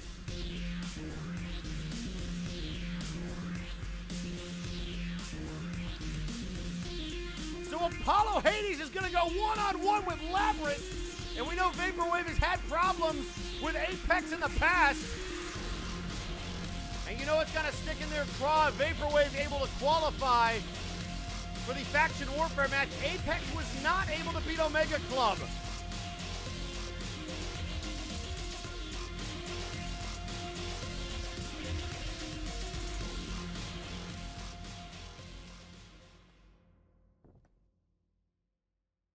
And so here we go, Apollo Hades and Labrys. And we are off and running, and immediately Labrys going to work on that arm. And now able to put him down and continuing to wrench on the arm, probably setting up for his submission maneuver. What a clothesline! And Labrys is an absolute animal. There's a shot to the gut. Clothesline, ducks underneath. Boot to the midsection. Clothesline over the top rope.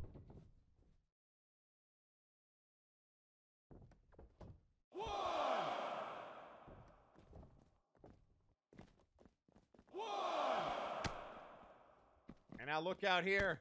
Boots to the leg. Apollo trying to get back in the ring. This is not a spot you want to be against Labrys. Oh, and a nice single leg drop kick.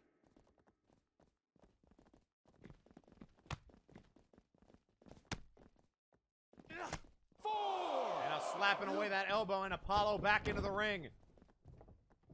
You see Aqua along there keeping a close eye on Labrys and the rest of Apex. And continuing to focus on that arm. Labrys into the cover. And then you see Satiris, who will go one-on-one with Henry Colt. Easter Sunday is going to be nuts.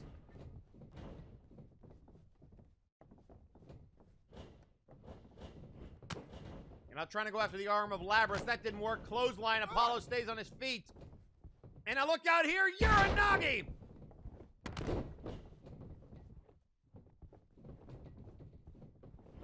And now trying to pick Labrys up. Looking for the full-away slam.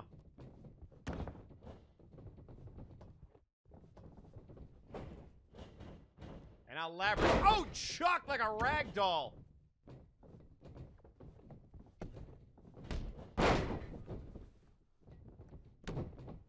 And now a stomp to the midsection. Hades with a gut wrench.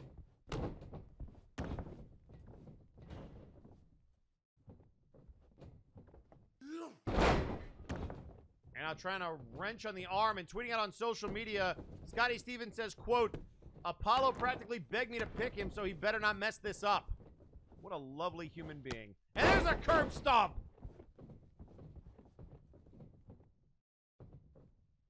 A knee to the face.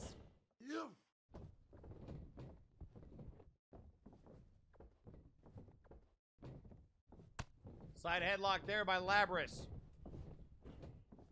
Or rather, on Labrys. To the ropes he goes. And now look out here, looking for the backbreaker, and he got him. Into the cover. And Mizuki messing with the turnbuckle, and the referee doesn't see it.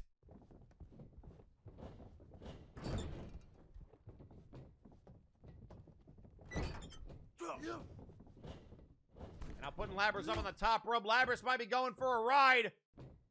All the way to the floor. The big man, 300 plus pounds. Crashing to the floor. 1, 2. Now there's a jawbreaker from Hades. Pushing away Labrys. Right hand. Boot to the midsection. Oh, and a double axe handle. And a clothesline.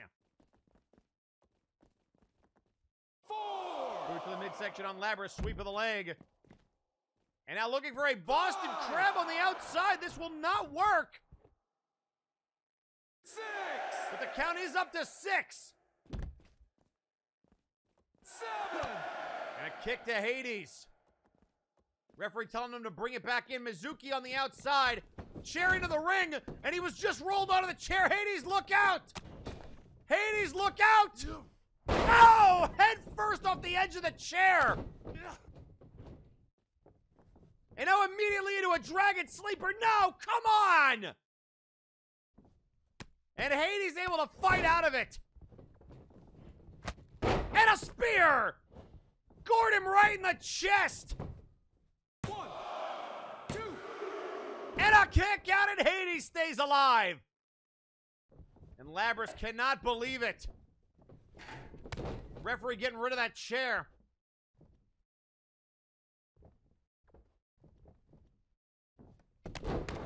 Labrys trying to work over Hades. Kick to the face. And a shoulder tackle.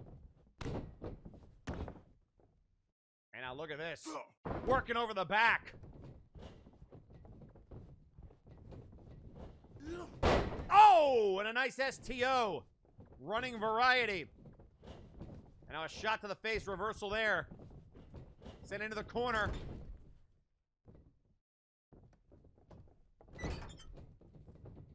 And now look at this. These boxing blows. Trying to go after the body. And now looking for this backbreaker. This is how Apollo helped Vaporwave qualify.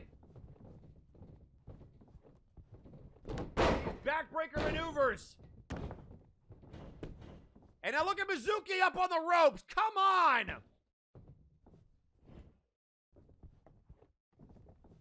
And Hades with a chop blocked. And a clothesline. Into the cover. Good grief. And now he kicked out again.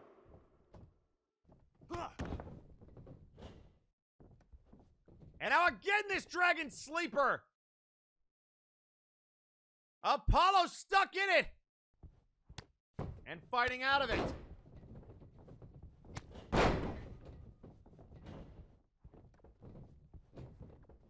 And now a boot to the midsection. Look out here. This butterfly suplex Asterion connects. Asterion from Labrys. 1, 2. And he kicked out of Asterion. Are you commit? This is crazy. And now poised and ready one more time. Boot to the midsection looking for the Icarus lock. And he's got it locked in, nowhere to go, and Satiris loves it.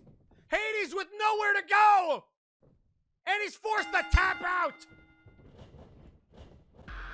Thanks in no small part to Mizuki. And look at Satiris pointing at Rico Rose. And that's the move that Scotty Stevens is going to have to avoid if he wants to win Sunday, Easter Sunday. Here is your winner, Labrys.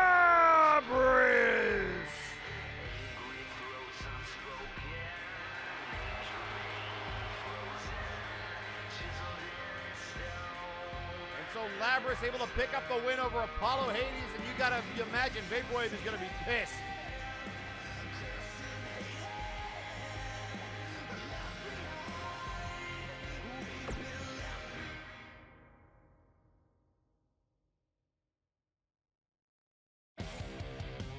And coming up next, folks, a face-to-face confrontation. Artemis and Nero Napier will square up for the World Heavyweight Championship at Breakdown 6. And tonight, they meet in the center of the ring, face-to-face, ahead of that matchup. And still to come, folks, a fatal four-way tag team match to determine the #1 contenders. The Forces of Nature, Hell's Kitchen, Electro Reality, and Mad World, the 4 teams. Who will face the Bone Warriors? And Erlking goes one-on-one for the interdimensional title with Wai Li in our main event. It's going to be bonkers.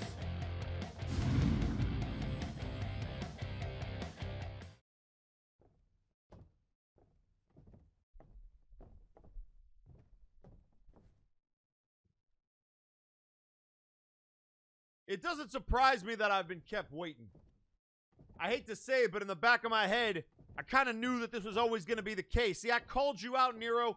I said, let's get this out of the way. And first it was, oh, I didn't want to do it this week. Oh, I have something else to do this week. Oh, I have to go on firing line this week. That's where your priority has been, anywhere but here. And I get it, you're overlooking me. You think my win's a fluke. But let me ask you a question. Since I've come back from the depths, who has been hotter than the Hunter, huh? Who has been hotter than Artemis? Let me think for a second. Nobody. And when you gave me an opportunity to come after your title, what did I do? I seized it. Because that's what I do. I take advantage of opportunities, scarce as they may have been.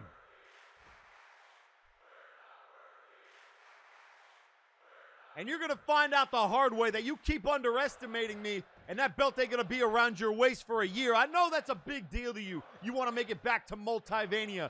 You know, the place where you screwed Ginger Boy in the first place? Problem is, Road to WrestleMania runs through New York City, baby. Right here.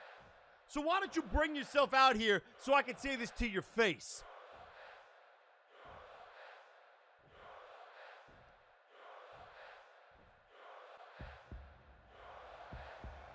And here comes the champ.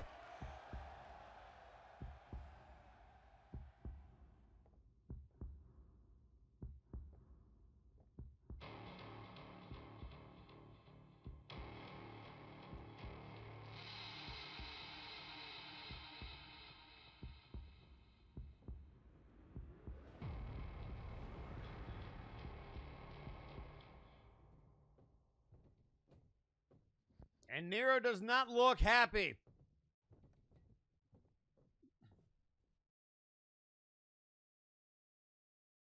Words are an empty threat when they come from the likes of you. You were lucky, and it was a fluke. That's why you couldn't defeat Blight last week. With or without Jagger, the result would have been the same. By the way, how is Jagger?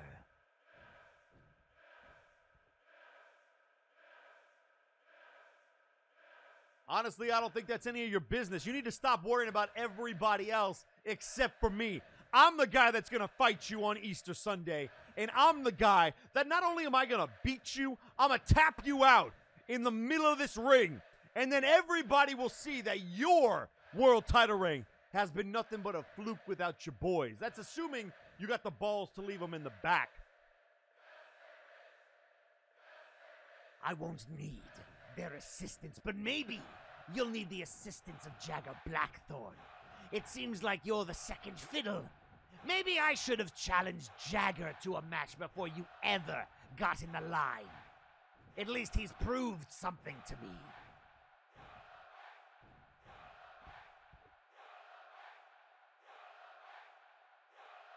You want proof? How about this? How about the fact that you've never beaten me clean, Nero? You like to say that you pinned me in the 64-man tournament? That wasn't without some mind games and whatever it is that you got going on. But again, I ask you, I noticed how you dodged the question. You gonna leave your boys in the back? You gonna keep using your tricks? I don't need parlor tricks or Apex to defeat you. So no, the only way I'll bring someone to ringside is if I see Jagger make his way down. They'll be ready, but they'll be backstage. Does that suffice for you, Hunter?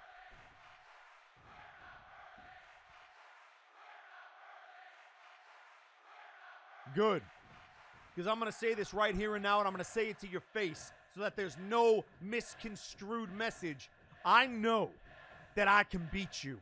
Like I said, the road to Multivania runs through New York City, baby, and you ain't ready for the Big Apple. It's the only thing you can't take a bite out of. I promise you that. Clever wordplay. But I will devour your Big Apple, whatever that is. And I will devour your hopes and your dreams of being a world champion. By the way, while we're on the topic of Jagger, has he talked to Kathchina yet? Have you? She seems very feisty.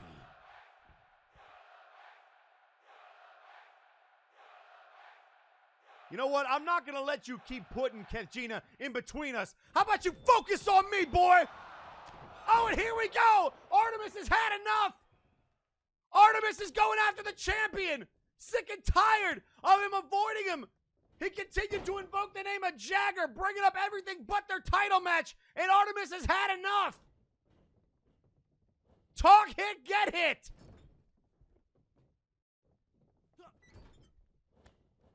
And now I needed to face Artemis, and this is a brawl, ladies and gentlemen. This is not a sanctioned match. We need to get security out here. The champion and challenger are brawling. It is broken loose. Artemis ready to throw hands with Nero. Shoulder check there, boot to the midsection. A preview of Sunday come early. Easter Sunday is going to be ridiculous. Shots to the gut. Shot to the gut again. And there's a boot to the face. And there's a kick to the leg. Clothesline. And a clothesline from Nero. And the champion being pulled off Artemis. And Artemis back to his feet. A clothesline to Nero. This is breaking loose. Good grief.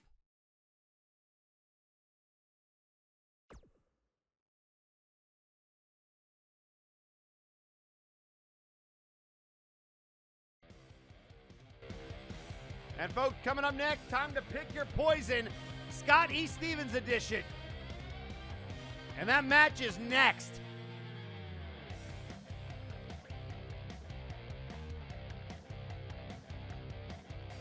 And while we have a quick second, there's one other person we have to hear from, and I apologize in advance. I'm required to play this.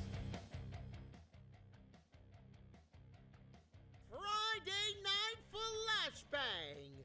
Guess who's back? That's right. Wilson, son of Will, has returned because the LARPers over at Spirit Halloween won a chance to challenge us for the trio's titles. And I have some words about that. Doom, you've been around here for a very long time. Hell, you've been here longer than I have. You fought, you bled, you worked your asses off to get where you are, and nothing will take that away from you. So, good job on that. Honestly, good job. But the fact is, we here at VIP just don't give a fuck.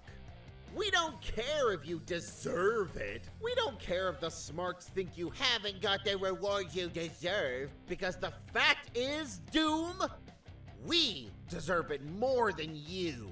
We are the high-grade, top-shelf athletes who draw in the money and the fans to MNW, while you are down in the mud shows playing lock, shock, and barrel to the lowest common denominator. Now I'm sure Mad Jack will come out later tonight prancing about like an idiot and tell me that I'm doomed. And then Michael McDipshit will send his crazy fangirls to harass me. But none of that will matter, because no matter what happens, VIP isn't giving up these belts. They're our belts, and ours alone. Nobody, and I mean nobody, will take the gold away from us, and nobody will deny my destiny of becoming the first ever double champion. All right, I guess that's that. I'll see you thin-skinned little neckbeards later. Oh, and by the way, Vaporwave, I have left an unlimited free passes to the VIP lounge in your lockers, because our sister faction deserves only the best. Thank you, and good night! Mwah! Is it my eyes when you look at me?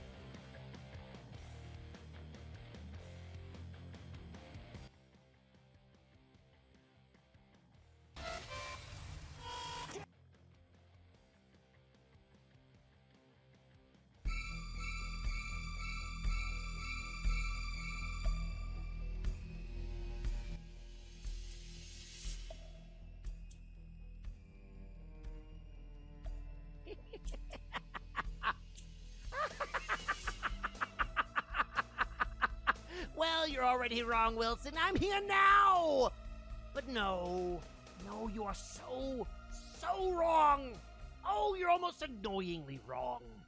I'm not out here to say that you're doomed. It's very clear you already realize that. No, I'm out here for another reason. To prove a point. Now that we have rightfully taken our place as the #1 contenders for the trio's titles, it has become painfully obvious what is happening on Flashbang. Let's take you back. I know you're not much of a history buff, Wilson, but even you were here for this. Remember the new 4 Horsemen? Remember when Doom teamed with Wai Li and, yes, Kane of all people? The 4 of us fighting against the Warzone invaders. Think about it, Wilson. How many of you have come from where we are now? How many have resurrected their careers where we are now?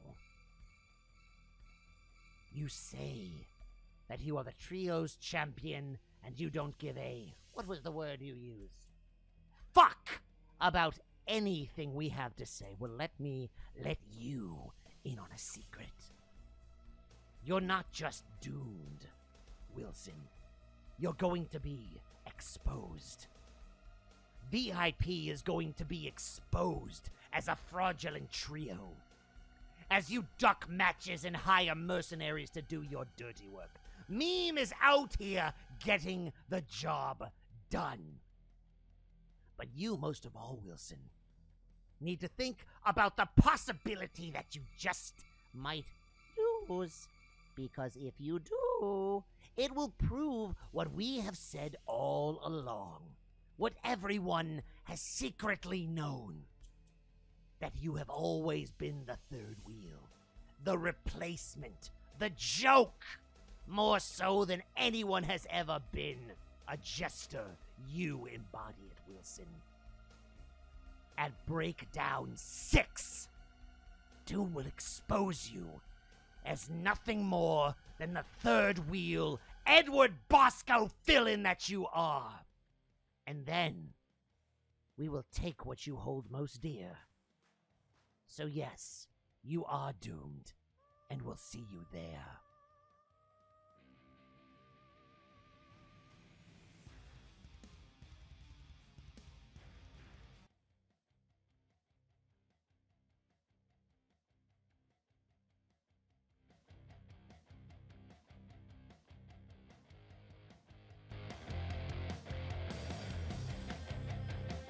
And ladies and gentlemen, it's time to pick your poison.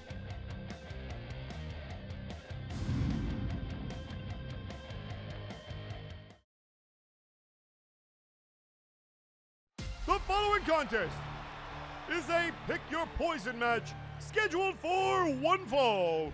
Introducing first, weighing in at 243 pounds, he is the gentleman of MNW, Scott E. Stevens.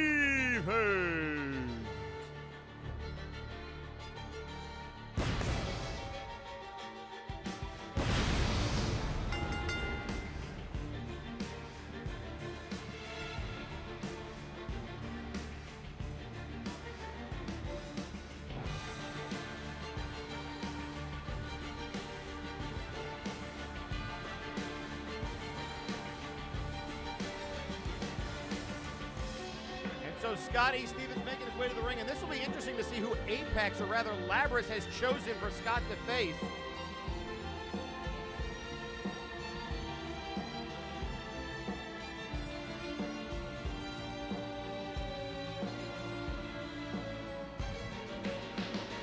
And tweeting out on social media, boy, we have tweets for days. DaLuna 13 saying, quote, unlike last pay-per-view, Kevin, you won't back up and put up. You won't back. Whoa, I'm going to try again. Unlike the last pay-per-view, Kevin, you want your backup to put you at an even playing field. I look forward to watch you lose again. Oh! And introducing his opponent, weighing in at 269 pounds, the Bad CG Ghost. The man that Scott E. Stevens cannot escape. And CG has a lot of pent-up frustration to get off his chest.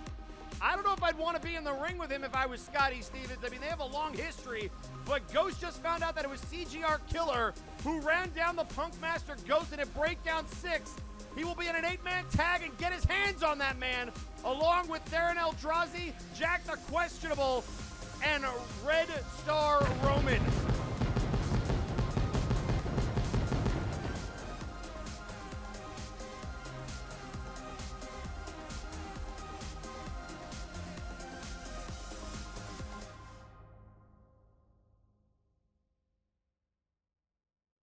And so here we go.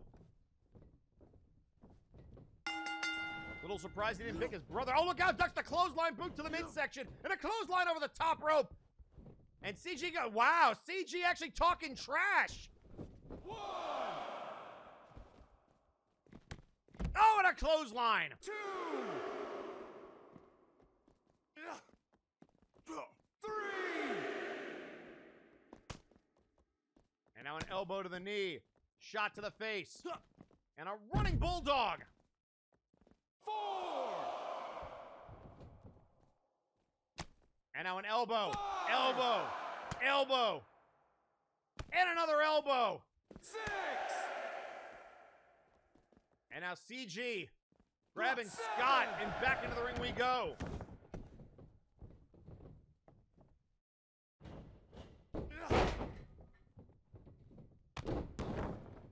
Scott trying to put the boots. The Bad CG Ghost. Oh, nobody home. And now a stomp. Dragging him back towards the center of the ring, and now a boot right in the face.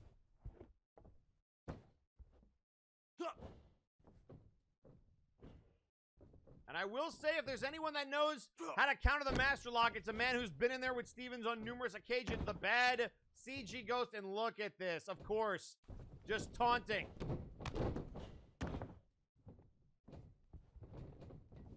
And Ghost catching a knee to the back of the head. Into the cover. And a kick out at 1.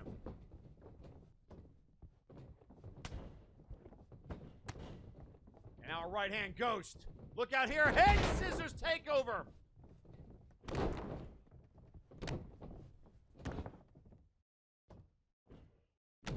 And now focusing on the arm. Ghost into the cover. And a kick out.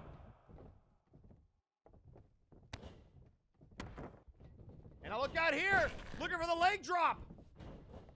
The leg drop. And he drops the leg. The wacky leg.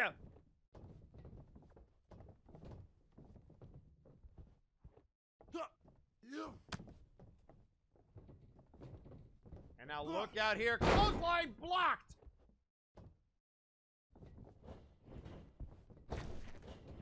Out a leg across the back of the neck.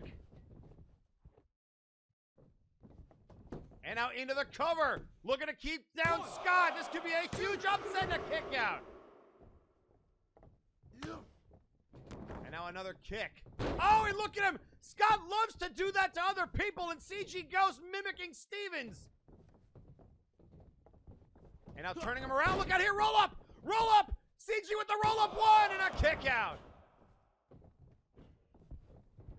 And now picking him up. Look out here. Looking for the knees to the back. And he got him. Oh my gosh. And Ghost is taking it to Stevens. And Stevens now with a reversal. And again taunting. And a clothesline. And now sending Ghost to the outside. 1, 2. And now Scott trying to ask himself, what the heck do I have to do to keep this man down? And now a reversal. And a drop to hold into the turnbuckle. And now Ghost. Into the corner. Lifting him up. What has he got in mind here? Ghost thinking about it. Oh, and a kick to the head. And a belly-to-belly suplex.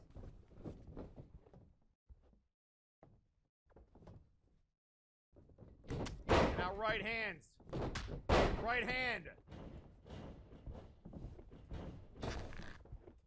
Oh, and a knee.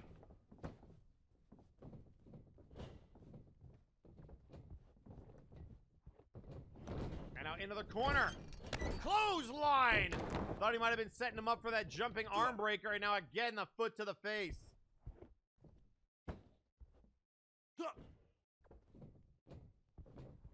And now Ghost. Nice deep arm drag there. And a right hand. Picking him up. Into the corner.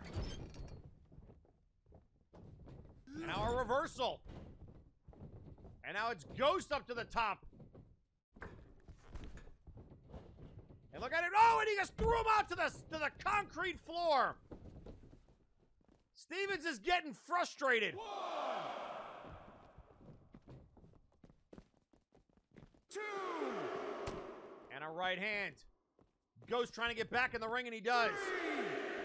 Waiting for Stevens. Oh, and he got him! He caught him! Phantom Factory! He caught Stevens! Stevens got caught! Into the cover! 1, 2! Oh my God! I thought he had him! Fingertips away! Woo! And now into the corner. Ghost is not, CG Ghost is not playing around. This is not a drill. And out of the, what is he doing? Where is he going? Oh my God, the Ghostbuster! Ghostbuster off the top rope!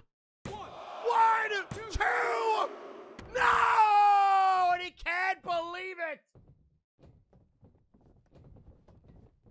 And he's doing a oh my God, he's doing it again! CG Ghost! A reversal!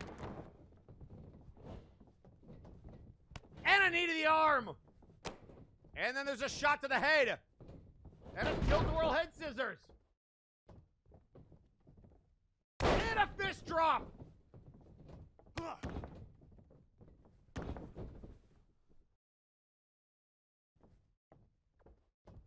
And now picking him up.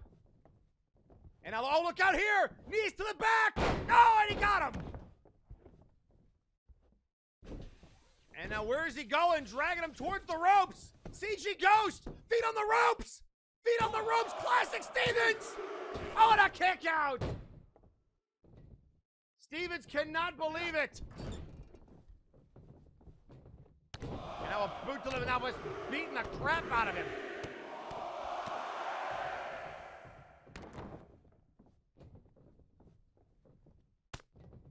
Oh, here we go again!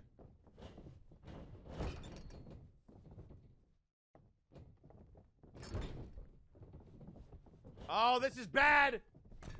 This is the arm breaker, here it comes! And he got him!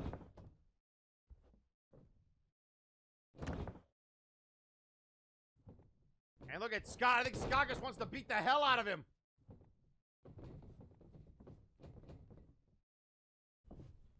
And now again going right back after the arm.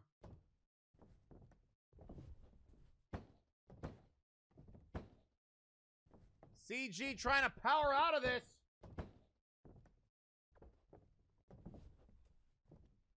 And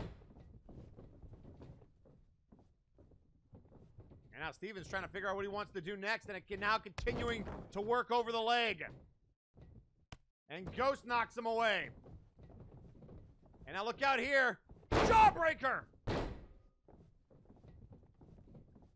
And now look at this. Styling on him a little bit. And a clothesline. Clothesline.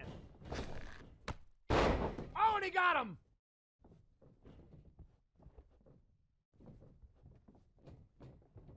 And now look out here. Scott. Scott with the flatliner! Look out here! The flatliner! Oh, and a kick out!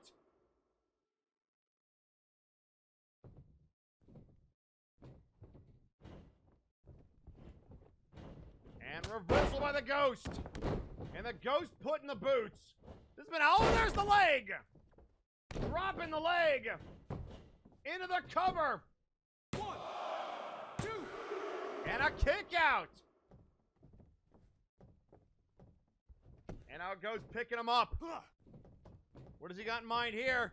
Oh my God, he's got him up. Oh, it's Scott's own move. Oh my God. CG Ghost. Are you kidding me? Oh my God! Oh, and he tried to pull it up on Steven. Steven says, I don't think so. He tried to go for his finishing move, but it was not to be.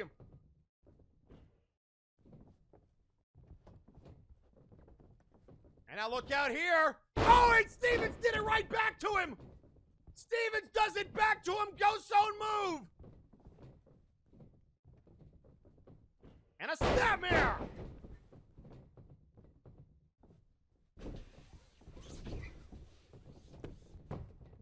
And now going, oh, coming, no, ref! Oh, and a kick out! And blocks him. And now into the corner.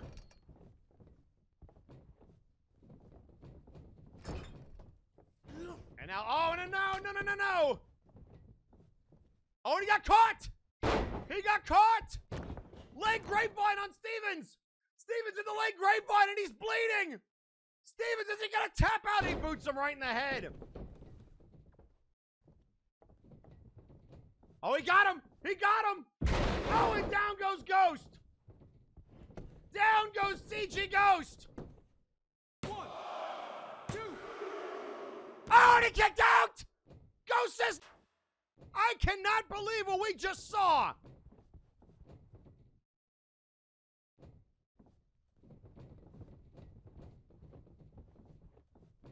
And now picking him off. And now Ghost. Getting knocked down to his feet. Knee in the face.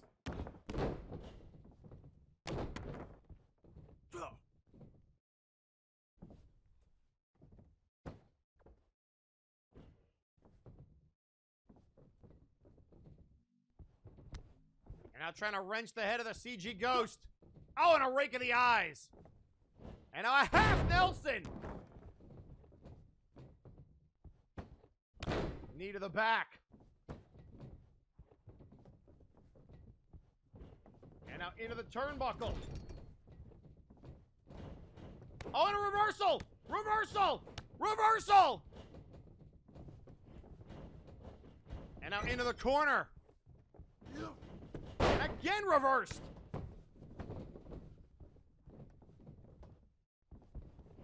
And CG Ghost is determined to get whatever he's trying to do off. Back elbow. And look out here. DDT.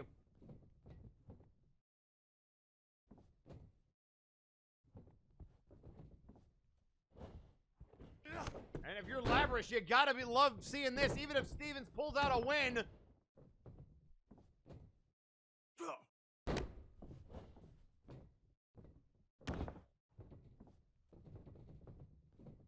And now Stevens going after Ghost, a shot to the leg. And again, the cocky man. And now going after the knee.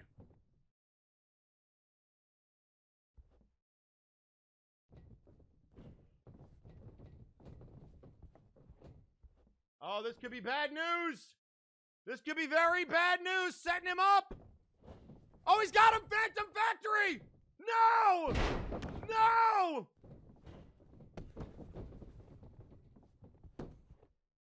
No! Not this way! Oh, he kicked out again! This Ghost will not die! Oh my goodness! And Ghost, now to the outside. And a shot to the head. 2! And a backbreaker from Ghost! Jawbreaker from Ghost. And now back into the ring. And look out here, shot to the face. Kick to the midsection. Boot! Right hands! And now going after the arm.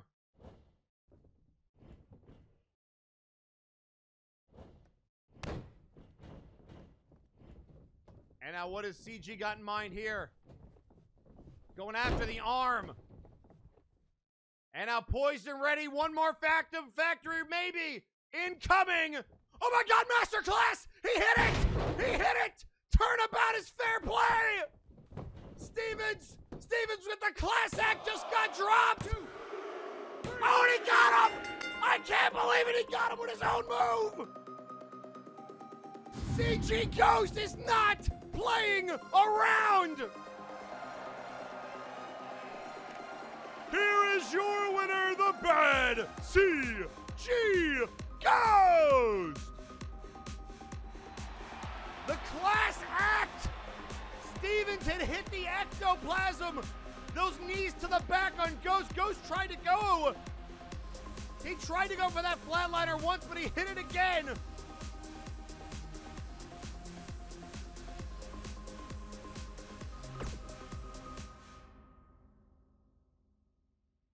And tweeting out on social media, the CG Ghost saying, I'm usually all fun and games, putting on a good show for the crowd. Not tonight. Today is a preview of what happens when I have purpose. I'm going to avenge PM Ghost. Let's see if the mercs are wise enough to be taking notes. Also, Burnout Vaughn tweeting out on social media, we're getting 2 main events tonight, folks, on free TV. Bernavon also tweeting out, I'm torn here because I want to get behind Scott after all the work he's put in, but at the same time, PG has proven when he's motivated, he's a force to contend with. And continuing on that thought, great, now I have to hear Wilson at work and in my off hours. Scotty Stevens tweeting out before that match that Apollo was robbed. Mizuki should have been ejected as soon as she interfered in the ref's duty. Apollo practically begged me to pick him, so he better not mess this up, but alas, he did. And Maximilian Thunderthighs tweeting out on social media, Blackwell, you know lots of people talk about you like you're meant to be beaten and left behind to do bigger and better things. Warzone has the Nexus Titan belt that represents the very same feeling Flashbang has you. And come Breakdown 6, Rapture will earn the title of beating Blackwell, hashtag DND.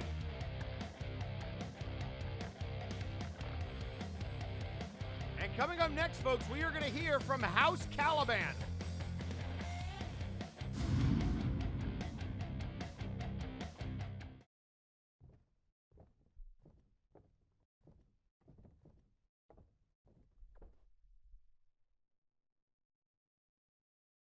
Greetings, everyone. I know it's been quite a while since I've been out here to address you personally, but I wanted to take a look at the landscape of MNW. And when I did that, I noticed some very disturbing trends. A lot of people like to talk about data. A lot of people like to talk about patterns. And I've noticed one.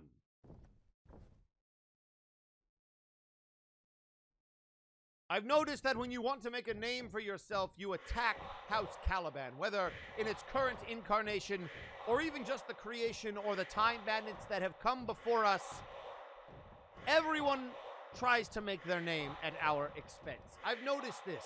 It is a pattern that disturbs me.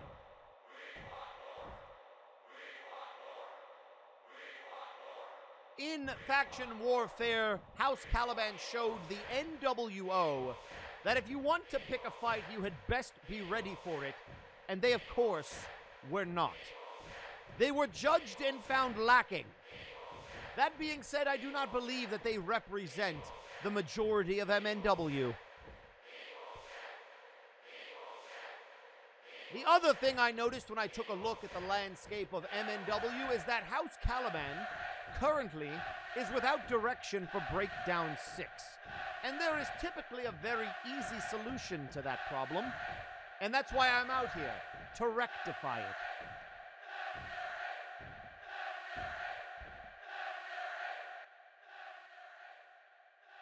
The House of Caliban would like to issue an open challenge for Breakdown 6.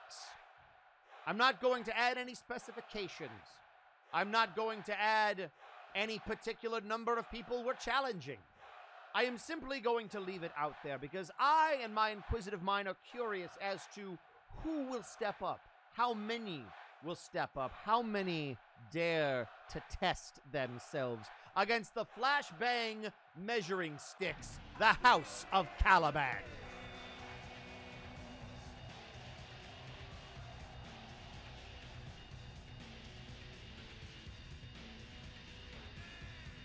That is the definition of an open-ended challenge. Was that even just a flash? Oh, I don't even want to think about it. Nope. Nope.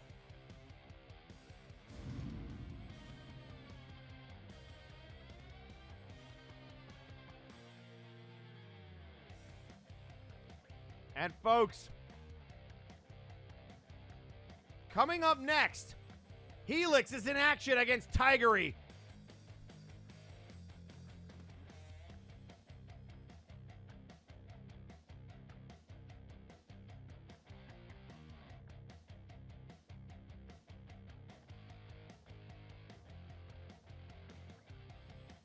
And folks, this match has tremendous implications. If Helix defeats Tigeri, then Erlking will be forced to fight Helix at Breakdown 6. We understand that both Johan Mjoln and Helixux were extremely unhappy that this match was made. But as we heard from Helix, he will do what he has to do.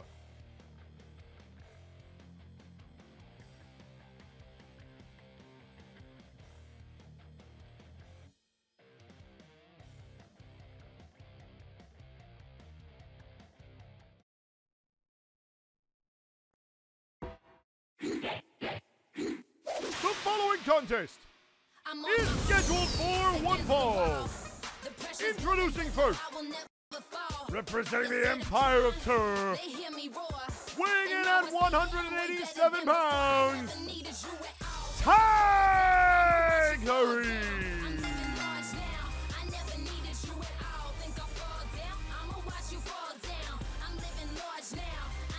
So Tigeri, as she makes her way down to the ring, Tigeri seems very focused and very into this.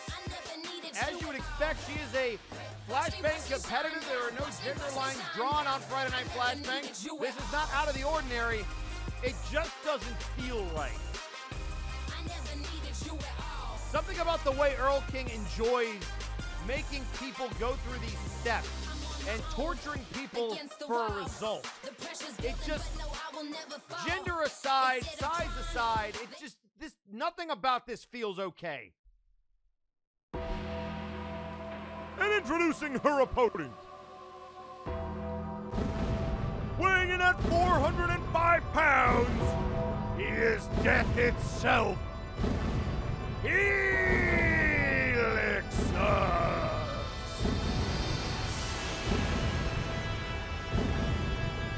And here comes Helix. And again, you can just read the body language. He does not look happy about having to do this. But by decree of the brass, this match is going to happen.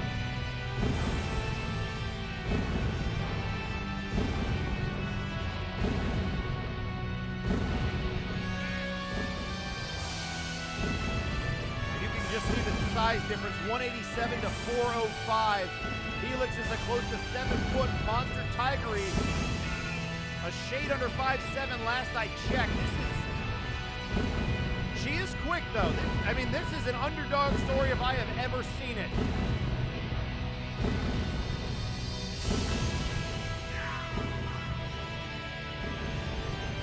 So it's Death versus the Amazon.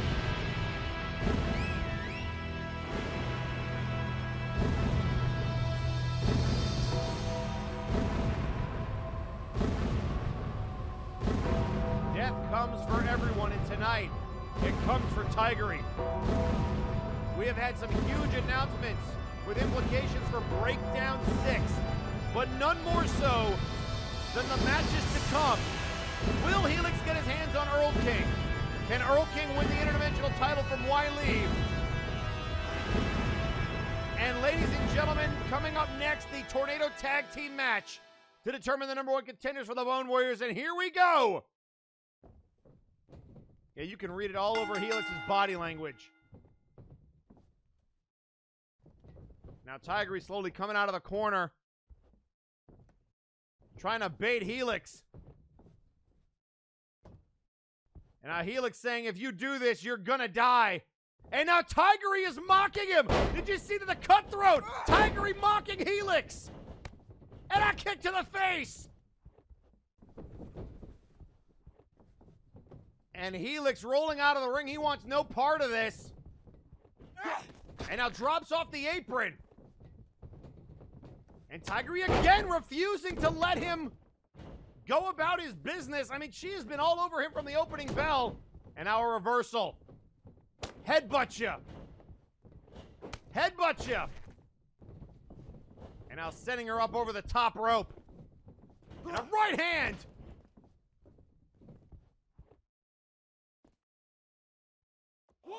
And that was a very stiff right hand. And now look at Helix. Helix just wants to end this via countout. He does not want to do this.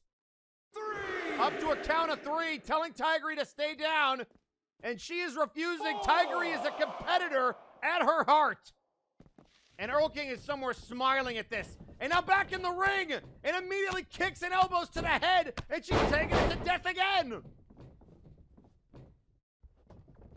And really, she's forcing Helix's hand at this point. Helix with a right hand. Oh, and no, there goes the choke slam. Tigeri, thanks for playing. And Helix looks disgusted. 1, 2. And that's gonna do it. Damn it. Here is your winner, death itself, Helixux.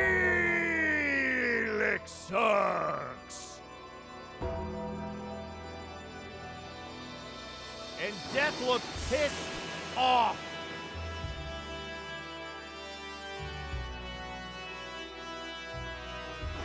So Erlking Wes will be fighting Helixux, but we still have one more piece of that puzzle, and that'll come later tonight.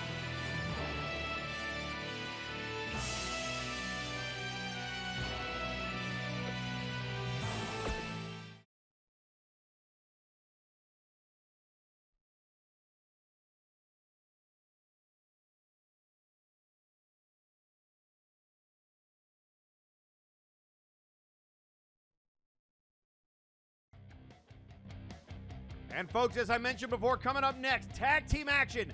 4 teams, Tornado Tag Team. One of these teams will become #1 contender. None of them have had a 2-on-2 opportunity against the Bone Warriors. And the Bone Warriors last week spiked saying, we want a new and fresh challenge. So they've named these 4 teams specifically. They want to fight one of them, but they only want to fight someone who's worthy. One of them will earn that opportunity, and they're going to earn it next.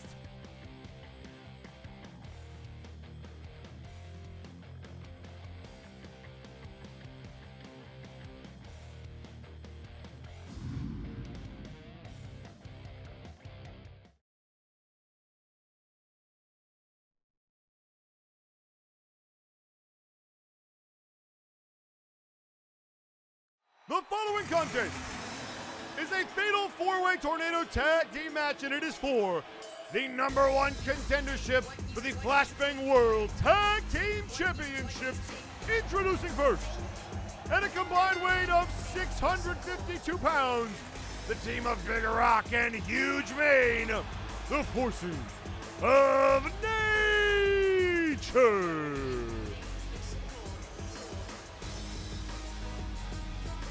And tweeting out on social media, Burnout Vaughn saying tonight feels like we're getting 2 breakdowns back to back. And the Fae Queen, Capgina, saying Helixux, actually a very old school gentleman, Eric. He's always been both well spoken and kind when we have spoken. I know he didn't like that, but Tigeri is tough, as are all the women here. I mean, you're not wrong, Capgina.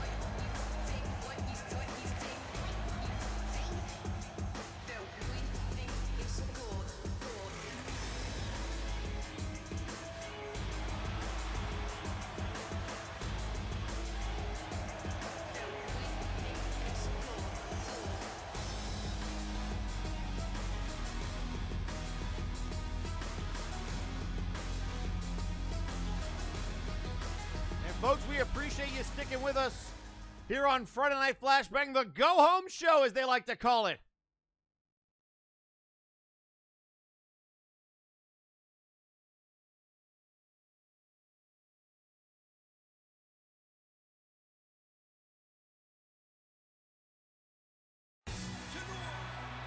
And introducing their opponents first. At a combined weight of 562 pounds, the team of Electro Man and the VR Junkie, Electro Reality.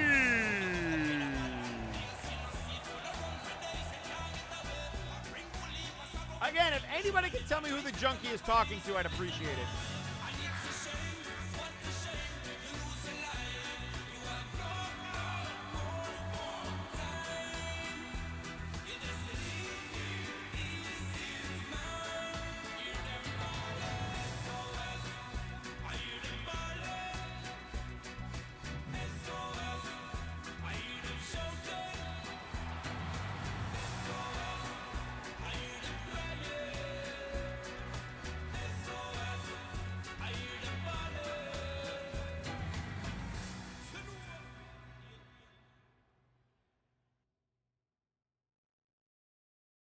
And introducing third. And the VR Junkie tweeting out on social media, these hands are rated E for everyone.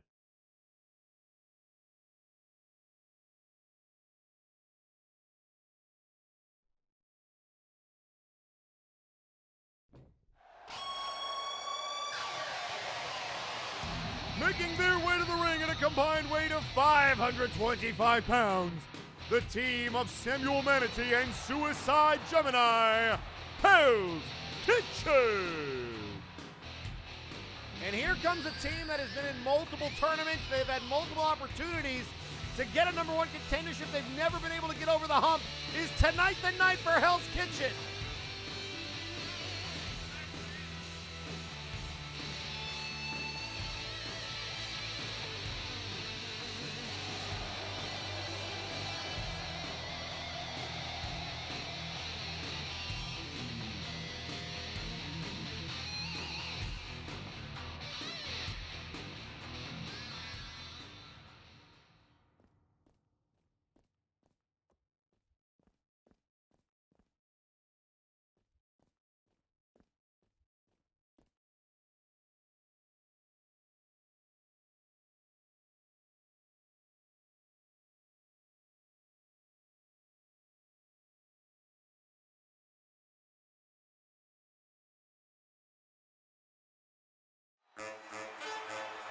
And introducing fourth, representing the cartel, weighing in at 495 pounds, the team of the Manchester Fool and the Madness, the Mad World. Suicide Gemini tweeting out on social media tonight's special 6 unfortunate victims. And you know, Gemini and Manatee, after there was some thought that they might be on different pages, they would love an opportunity at those tag battles, but the Mad World has been on fire. And here we go. Again, this is one fall to a finish. Let's see what happens.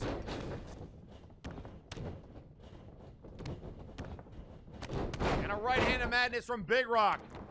Huge Mane squaring off with Samuel Manatee. Right hand. Shot to the gut. Punches and kicks. Right hand from Gemini. Nice Hurricane Rana from the Madness to Big Rock. And Madness spitting blood now. I'm always concerned when they do that. And now look at Electro Man with punches to Gemini, who just smiles up at him. Junkie with a right hand to MJF, and Huge Mane taking care of Manatee on the outside. Again, one fall to a finish. Pinfalls and submissions must occur in the ring. And then you see Madness trying to wrench back on Big Rock.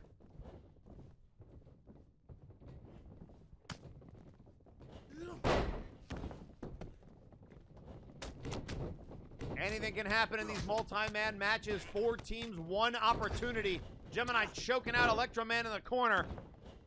And a neck breaker from Big Rock onto the Madness.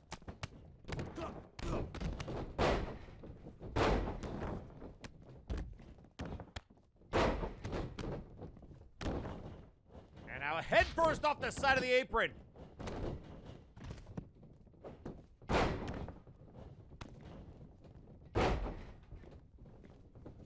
And now Madness rolling to the outside. Right hand. Look out here. Tilt-a-whirl. Nobody home. Broken up by Manatee. And now Big Rock. Oh, look how Big Rock got pulled. Did you see that? I think Madness grabbed him by like the hair out of the grass on his arm. And he whipped him into the ropes. And now there are bodies everywhere. Madness doing a half split.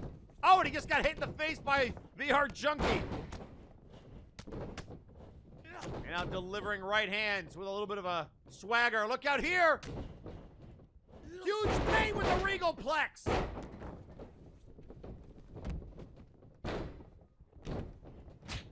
And now Madness breaking that up. Might have been looking for the tree trunk submission. And now he got it on Madness. The tree trunk is locked in, but VR Junkie right there. Oh, and a spine buster from Big Rock. And Big Rock now looking for this flash on Junkie. Drop kick to Electro Man.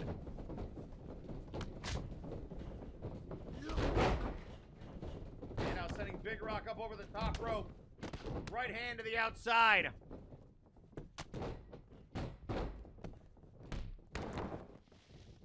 Madness back into the ring. And now it's Gemini going after the biggest man in this match.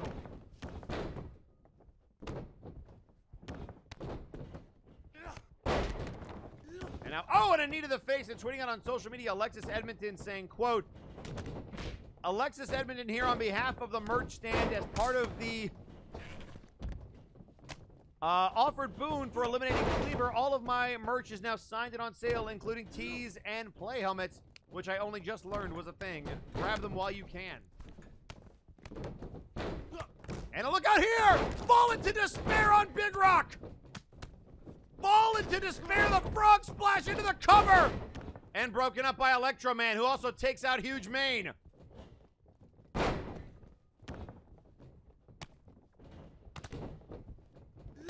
And now it's Manatee on the outside.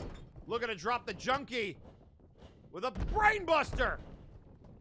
And a drop to hold the Big Rock. Face Buster from Madness to Electro Man and out of the outside.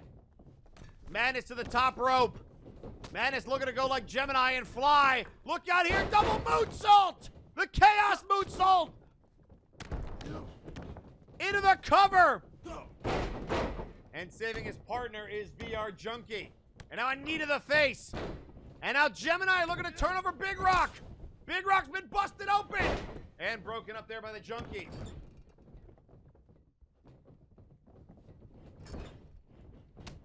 Oh, and Gemini just tosses that corner. Madness into the cover. And broken up by Manatee. Huge Mane running around now. Ducks underneath the punch from Electro Man. And now a reverse DDT. And now Junkie. Oh, with that spinning powerbomb. And now the tenderizer in the corner.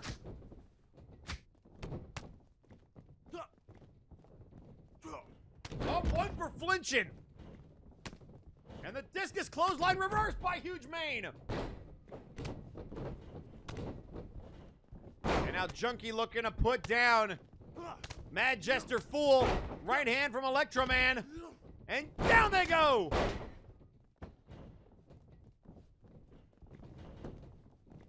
And now into the cover. And broken up by Madness.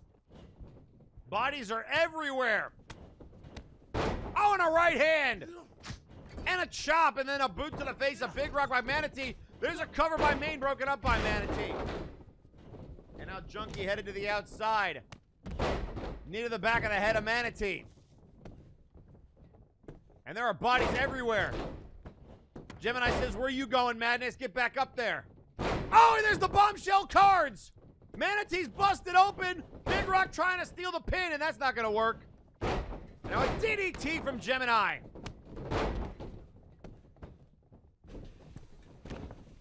And now looking for Fall into Despair. And the Kiss of Despair now. 1, 2. Oh, and broken up by Huge Mane. Drop kick to MJF.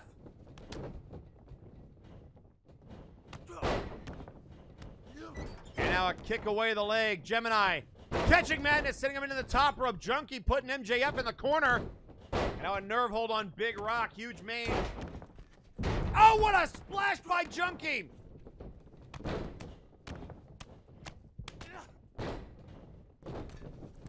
And now a shot in the gut. Right hand. What is Huge Mane doing? Oh, no! Junkie hit his partner by accident. And there's a powerbomb from Manatee.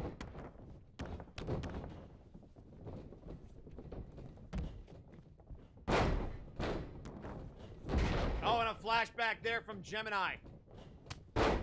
Shoulder tackle and Big Rock goes down. And now Hell's Kitchen standing tall. But here comes the tree trunk. Tree trunk on Electro Man. And broken up by Gemini. Hurricane Rana, reversal of that maneuver there by Junkie. Spinebuster to Huge Mane. And now looking, trying to steal the pin. And now Junkie just got annihilated by MJF. Here comes the madness. It is chaos. And now Electro Man looking for this camel clutch. Camel clutch applied. Oh, and they missed. And now it's Manatee able to break it up.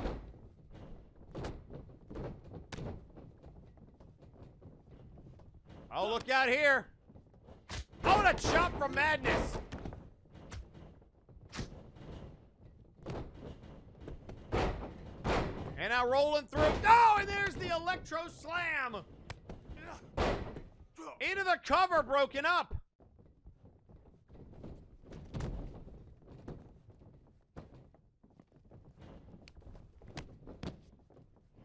And now look out here. Electro Man being sent to the ground. Madness to the top rope.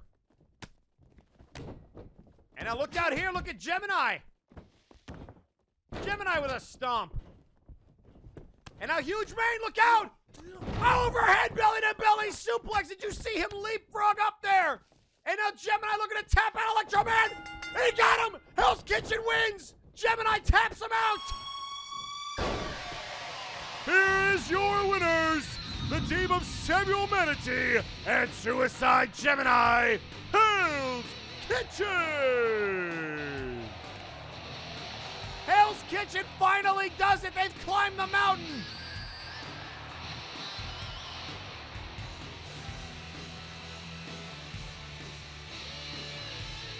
What a win!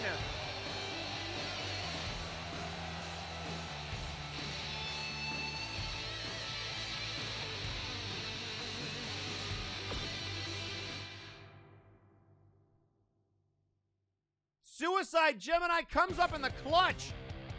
And coming up next, folks, it is now time for our main event. We're not going to waste any time.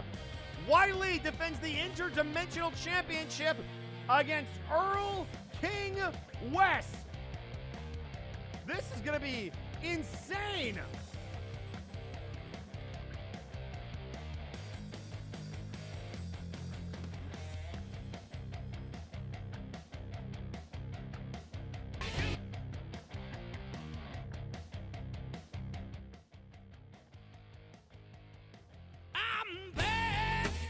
Oh, come on! And I'm better than ever.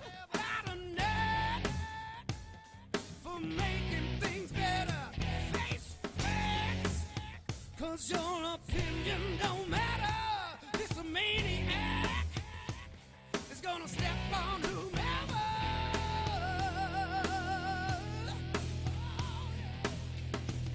Cut my music, cut it! Ladies and gentlemen, I understand that there's a bit of a problem that I've just noticed. You see, we have an Interdimensional Championship match coming up next. And if Erlking wins, I think it would be appropriate if he defends that new championship against Helixux at Breakdown 6. But if he loses, Wai Li, you have done a tremendous service to the multiverse for standing up to Erlking Wes, so I would like to give you the opportunity to choose your opponent at Breakdown 6 if you successfully defend. And with that, I wish both of you gentlemen a good night and good luck. I'm back, and I'm better than ever. Got a knack for making things better. Face facts, 'cause your opinion don't matter. Well, folks, this is going to be a barn burner. Let's see what's going down. It's time for your main event.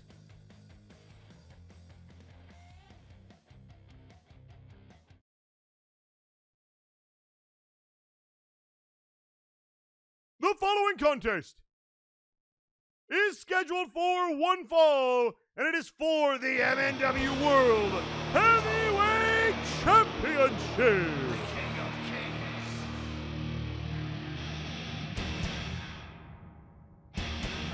So here we go, folks.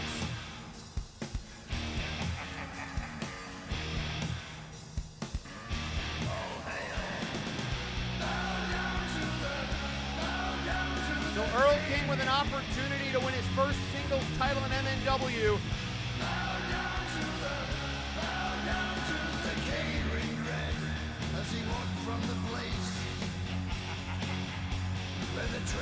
And here's the interesting thing about Erlking. You might be asking yourself, how has he been around so long and not held singles gold? Well, he's had opportunities. He was a former Ballroom Tornado Tag Team Champion. Those belts are now what we know as the Ballroom Trios Champion. He has also been a #1 contender for the MNW Heavyweight Championship. And the man that he fought for that championship was none other than Helixux. And this is going to be interesting. The lawyer has threatened Erlking that his cronies should not show up at ringside lest they anger the brass. So Erlking is on his own lest he face that wrath ahead of his match with Helixux. And Wai Li being given the opportunity after having to basically accept this match for the sake of the multiverse, the brass has said, you know what? We appreciate what you've done. You will pick your opponent at Breakdown. So a lot on the line. And here comes the Dragonborn. The man who defeated White Howlers at Breakdown, I believe it was 4. The first loss ever on White Howlers' record, and he has held that championship ever since.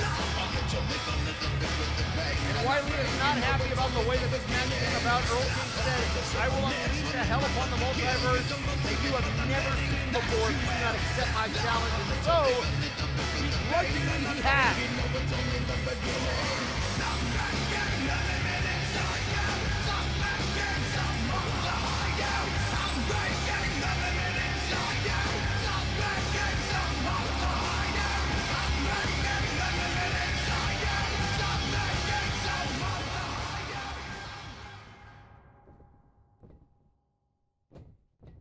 The following contest is for the Interdimensional Championship.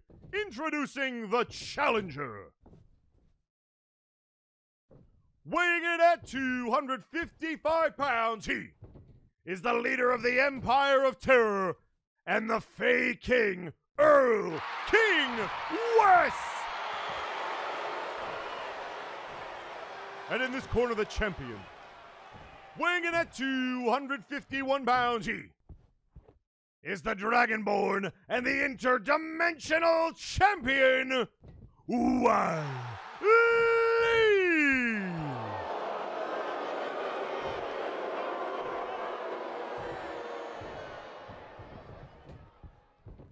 And Wai Li handing over that Interdimensional Championship. He has defended successfully against the likes of Aurelian Starhand, Johan Mjoln, and now Erlking Wes.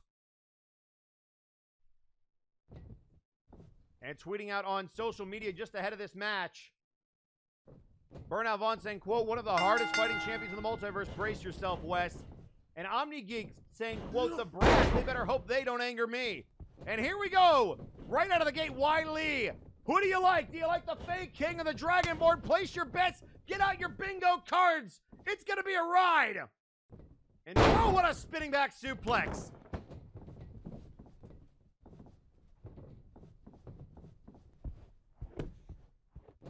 And now headbutts to the face of Erlking. And putting the boots to Erlking. And now look out here, submission maneuver applied. Chokehold applied. Erlking with shots to the back of the head. Erlking Wes with elbows, rights and lefts. Nice dragon screw there from the Dragonborn.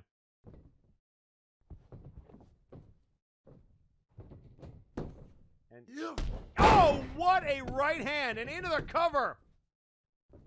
And a kick out, not even a 1 count. And this is an opportunity for Erlking to prove all of the haters wrong. Can he finally get the job done on his own for a singles championship? He has been tied to the hip of Trashman Jones with that Tornado Tag Team reign that those two had as part of the early Nakama Worldwide. And now right hands, and you know Erlking, after eliminating Trashman Jones, would love to erase that legacy in one night. But regardless of what happens in this match, Helixux is awaiting Erlking at Breakdown 6. And a kick out. The question now for Helix is, will he have a shot at the Interdimensional Championship? On the flip side, Wai Li successfully defends. Who might he pick? Who might he grant the opportunity? Could we see him maybe give some love to an underutilized talent? Could we see him go after one of the heavy hitters? Could he open up the challenge to Warzone as Erlking gets dumped on his head? And now slamming his head off the mat. Or could he perhaps challenge somebody from outside the multiverse? Big headbutt there from Erlking. Or to Erlking, rather. Back body drop reversal.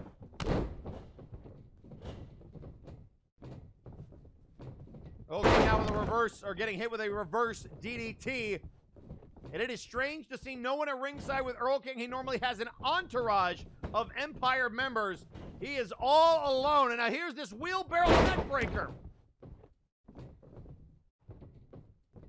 And a headbutt.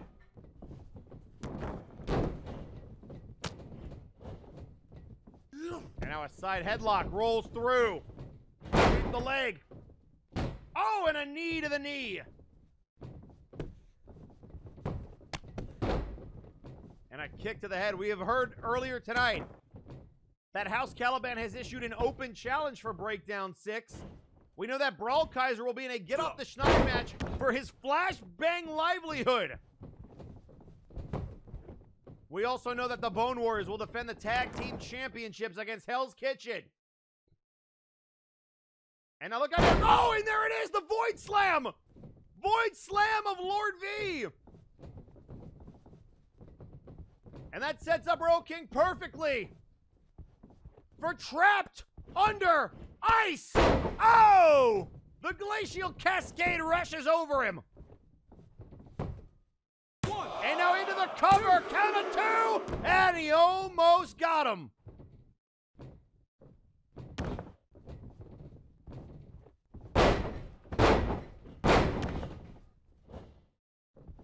And Wai Li beating the crap out of Erlking. Nice hip toss right there. Erlking boot to the midsection. DDT! And now into the cover. And a kick out at 1. And now a knee to the face. And now into the cover. 1! And a kick out at 1.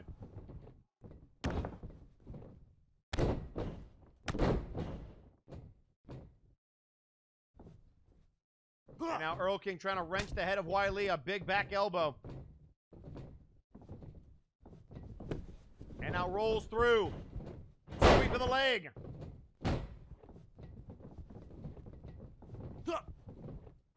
And now, oh, what a boot to the head.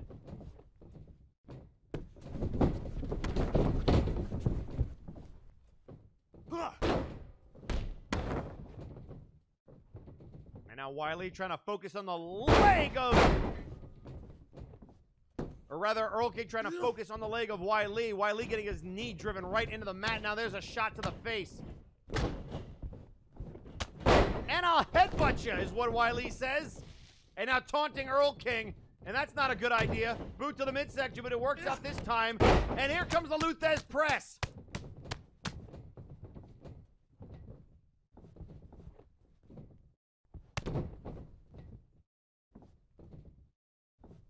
And now trying to choke out Erlking. Back to a vertical base. This has been a very interesting match. Oh, and there's a Sambo suplex. That double underhook overhead belly-to-belly suplex. And now slamming his head against the mat again. Now, oh, what a kick to the jaw.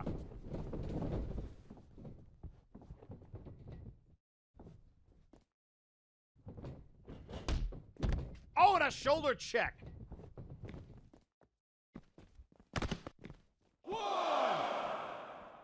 And now Wai Li being picked up. And look at Erlking. Erlking realizes he can only win the title in the ring. He picked up Wai Li and said, hey, get back in here. 3!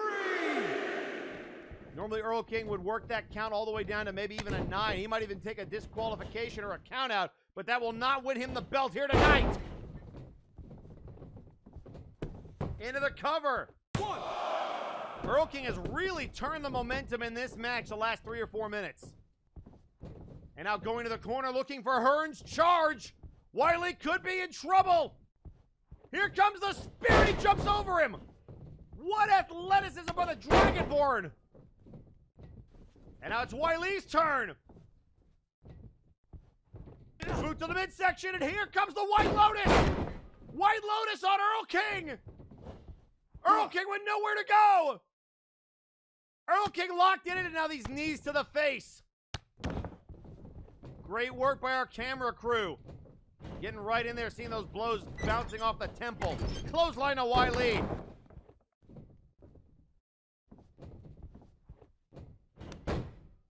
And now here's this rear naked choke, this side headlock. Or rather, it is a rear naked choke. The referee needs to make sure that elbow is on the chin, not underneath, strangling him. That would be an illegal chokehold. Though I wouldn't put it above Wes to try to sneak it under there. And finally relinquishing it right in the center of the ring. And now into the turnbuckle we go. And another clothesline. And again, Wai Li has not looked very good these last couple of minutes. Tweeting it on social media, Zephyr Tales saying, as much as I can't stand you and as much as I don't think you're up to the task of defending this multiverse, I hope to Triton's nethers that I'm wrong. If Erlking Wes is the only thing standing between us and the void, you can kiss Flashbang goodbye. So get your ass. So get off your ass and fight, you worm.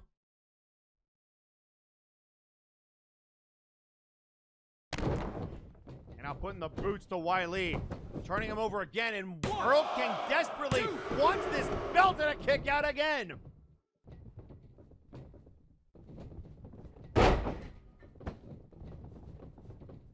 And now Wai Li starting to get things geared up.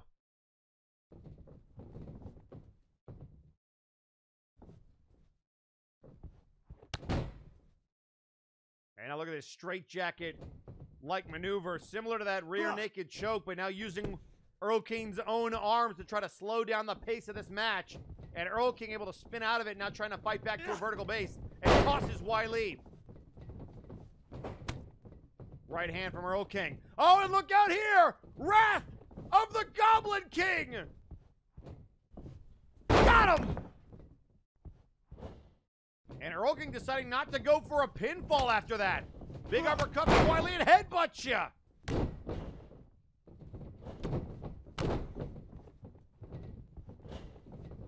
And a big hip toss there. Almost like an arm drag. And now grabbing Wai Li by the hair. Head first into the turnbuckle. And, you know, Erlking with bad intentions every time he... Oh, what a clothesline! And again, focusing on the head. And he drops the leg! Erlking dropping the leg across the sternum and now the elbow. Good grief.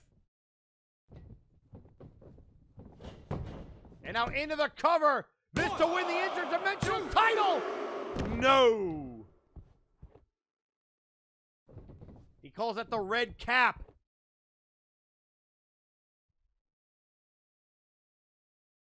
And now just taking his time, glaring at the Dragonborn. And again, I don't think you want to toy with Wai Li. Multiple successful defenses. He's held onto that belt for quite some time. And now a sweep of the leg.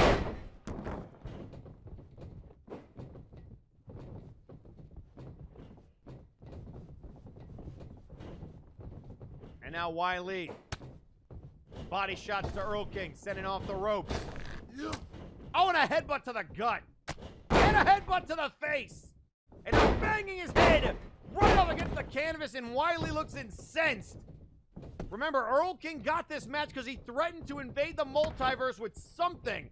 And now again, mocking the Empire. Void slam of Lord V.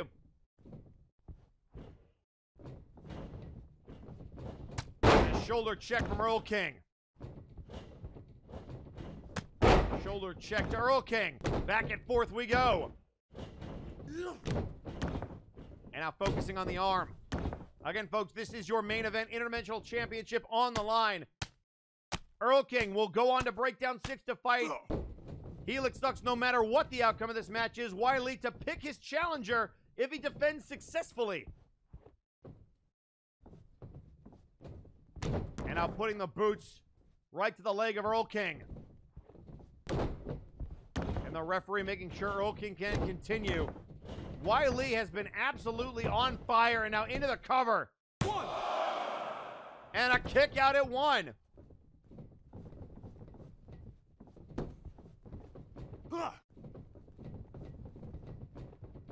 And now, oh, a neck breaker like suplex. And now it's Wai Li who's back in control of this matchup. I gotta say, I am very, very interested in how this match transpires. Oh, looking for that jumping DDT. Oh, and we have not seen any interference. The lawyer had warned Erlking, keep your cronies away. We know Wai Li always out here by himself. And look at these vicious right hands. Into the cover. 2 to win the title. Oh my goodness, that was closer than I expected.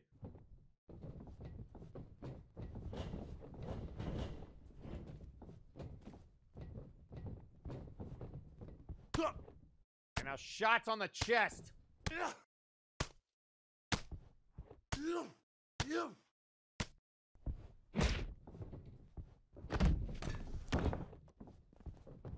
And now Erlking being picked up. Wai Li trying to throw him back into the ring. 2!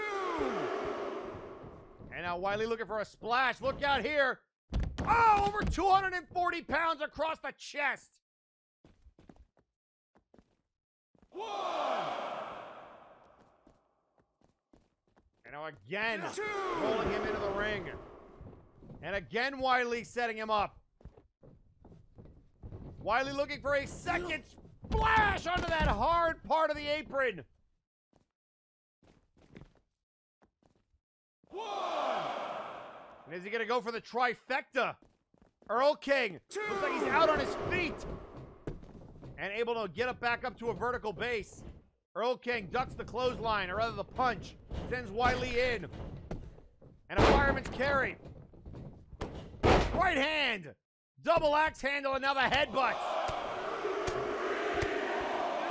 Oh, and Erlking's bleeding. Erlking busted open.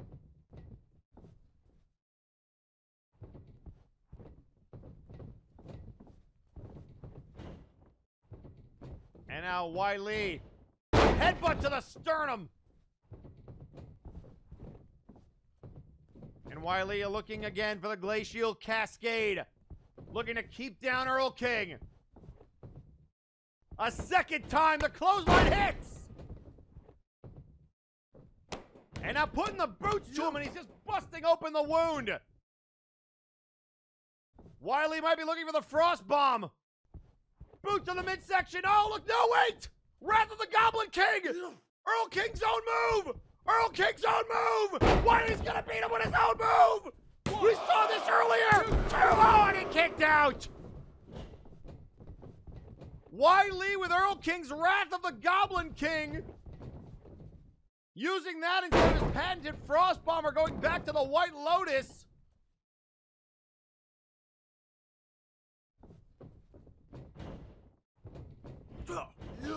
Now a clothesline to from Erlking to Wai Li. And now a head and arm being targeted. Oh, and a sweep of the legs. Shot to the face. And now a camel clutch sitting back, trying to tap out Erlking. This match has gone on for a while. You can see how long Erlking is taking to try to get out of this. He is very, very tired. Both of these competitors are, but he's able to break the arms and then sweep the leg. And now looking for the scoop slam. Wai Li reverses, floats over to the back. And now, oh, what a gut shot. Boot to the midsection. DDT! Immediately into the cover, trying to win the interdimensional title, and a kick out.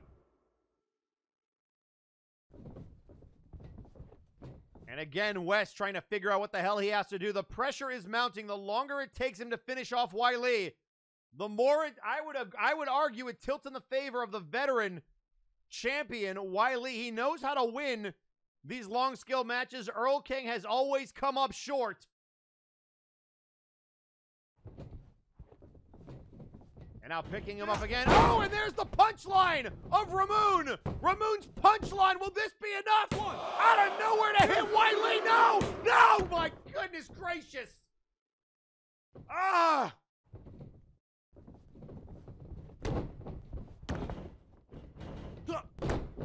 My heart can't take it. It really can't, ladies and gentlemen. I don't want to think about Erlking as interdimensional champion. Wai Li got the shoulder up again.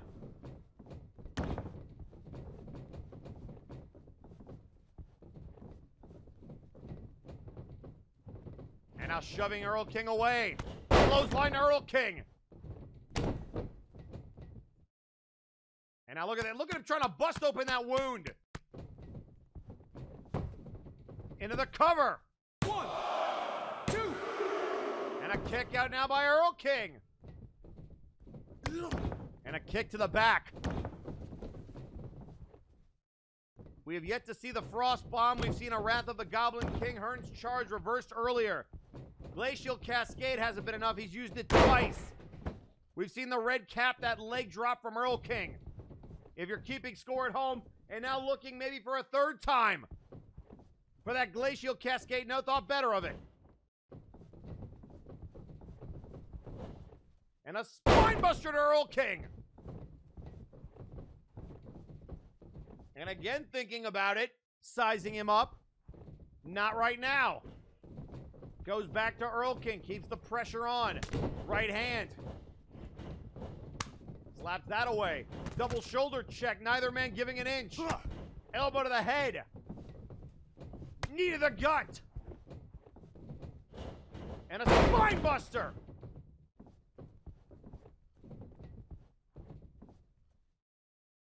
And now look at him just glaring at Wai Li.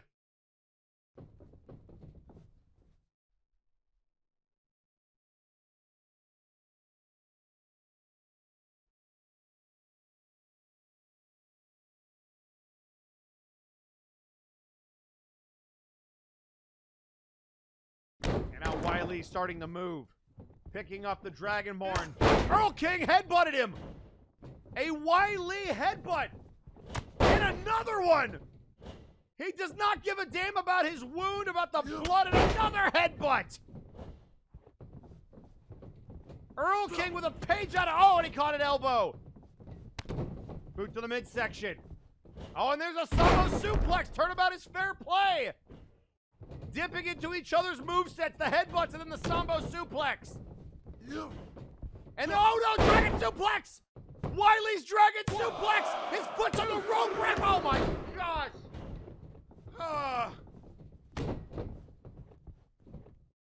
And now, it's Erlking using the move of Lord Be the Void Slam! And a spinebuster to Wai Li!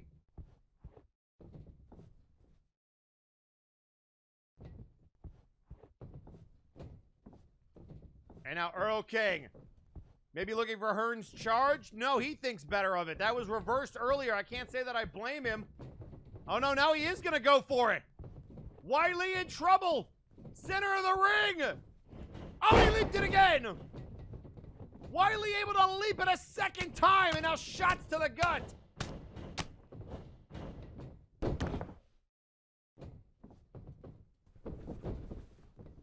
And now could this be the Frost Bomb? Boot to the mouth, we got caught! Clothesline!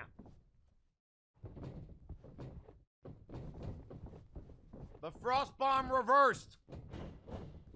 And now looking for this hammerlock elbow to the head. Rights and lefts from Wai Li, and now a Dragon suplex on Erlking and the referee! How do you not see the foot on the rope and a kick out?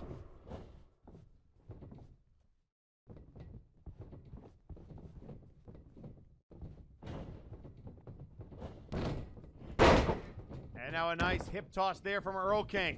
Trying to psych himself up.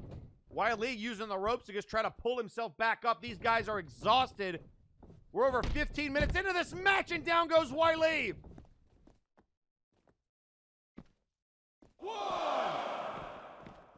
Shoulder check from Wai Li. And folks, this is your main event.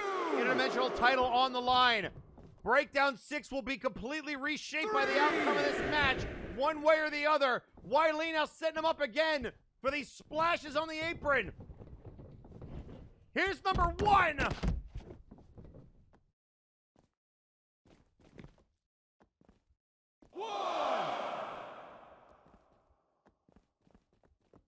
And now back into the ring. And here comes number 2. And a splash!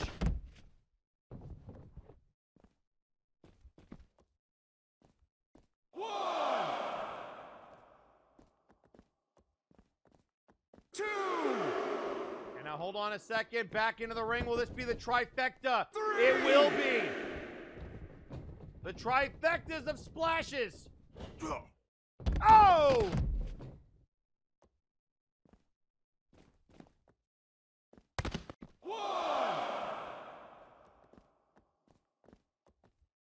And now Wai Li tossing it back in. 3.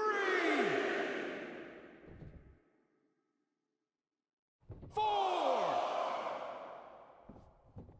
And now Wai Li back into the ring. Picking up Erlking. Elbow. Return to sender. Boot to the midsection, going back and forth again. Another boot to the midsection. Oh, and a spear! Hearn's charge, he finally got it! No! No, please, no! God in heaven, no! Oh! Oh! I can't! Come on! I'm supposed to be unbiased, but I can't! No! Wrath of the Goblin King, Wai Li, please! Wai Li, please, yes! Wai Li, the reversal boot to the midsection! Erlking going for the ride! Thanks for playing, Erlking! 1, 2, oh!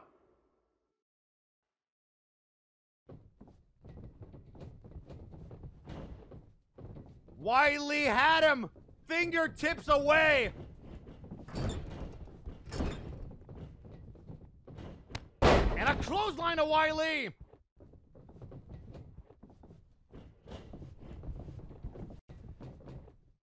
Oh, and a leg drop! There's the red cap! And now Erlking, no, please no! Please no!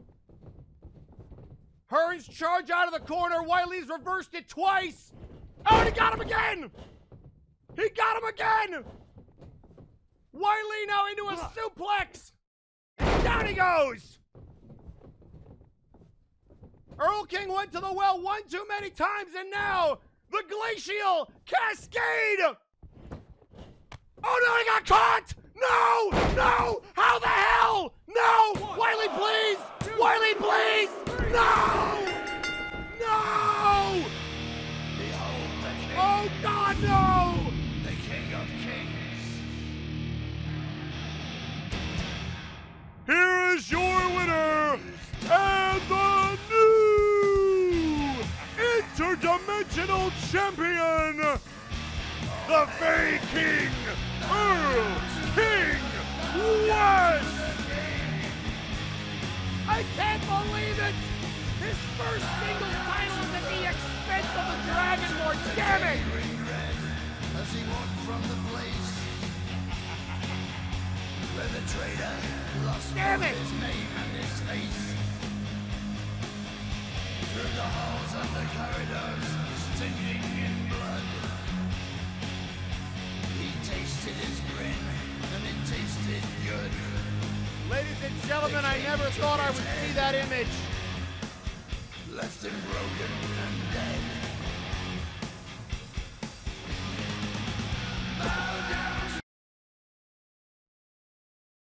Folks, that means the entire complexion of Breakdown 6 has indeed changed. We now know Erlking will defend that newly won championship against Death himself at Breakdown 6.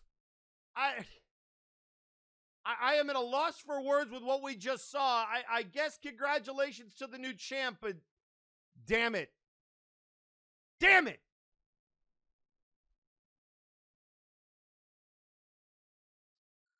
For everybody here at Friday Night Flashbang, my name is Genericson. That's all the time we have. You cannot miss Breakdown 6. 9 days away, Easter Sunday. It is going to be incredible. Good night!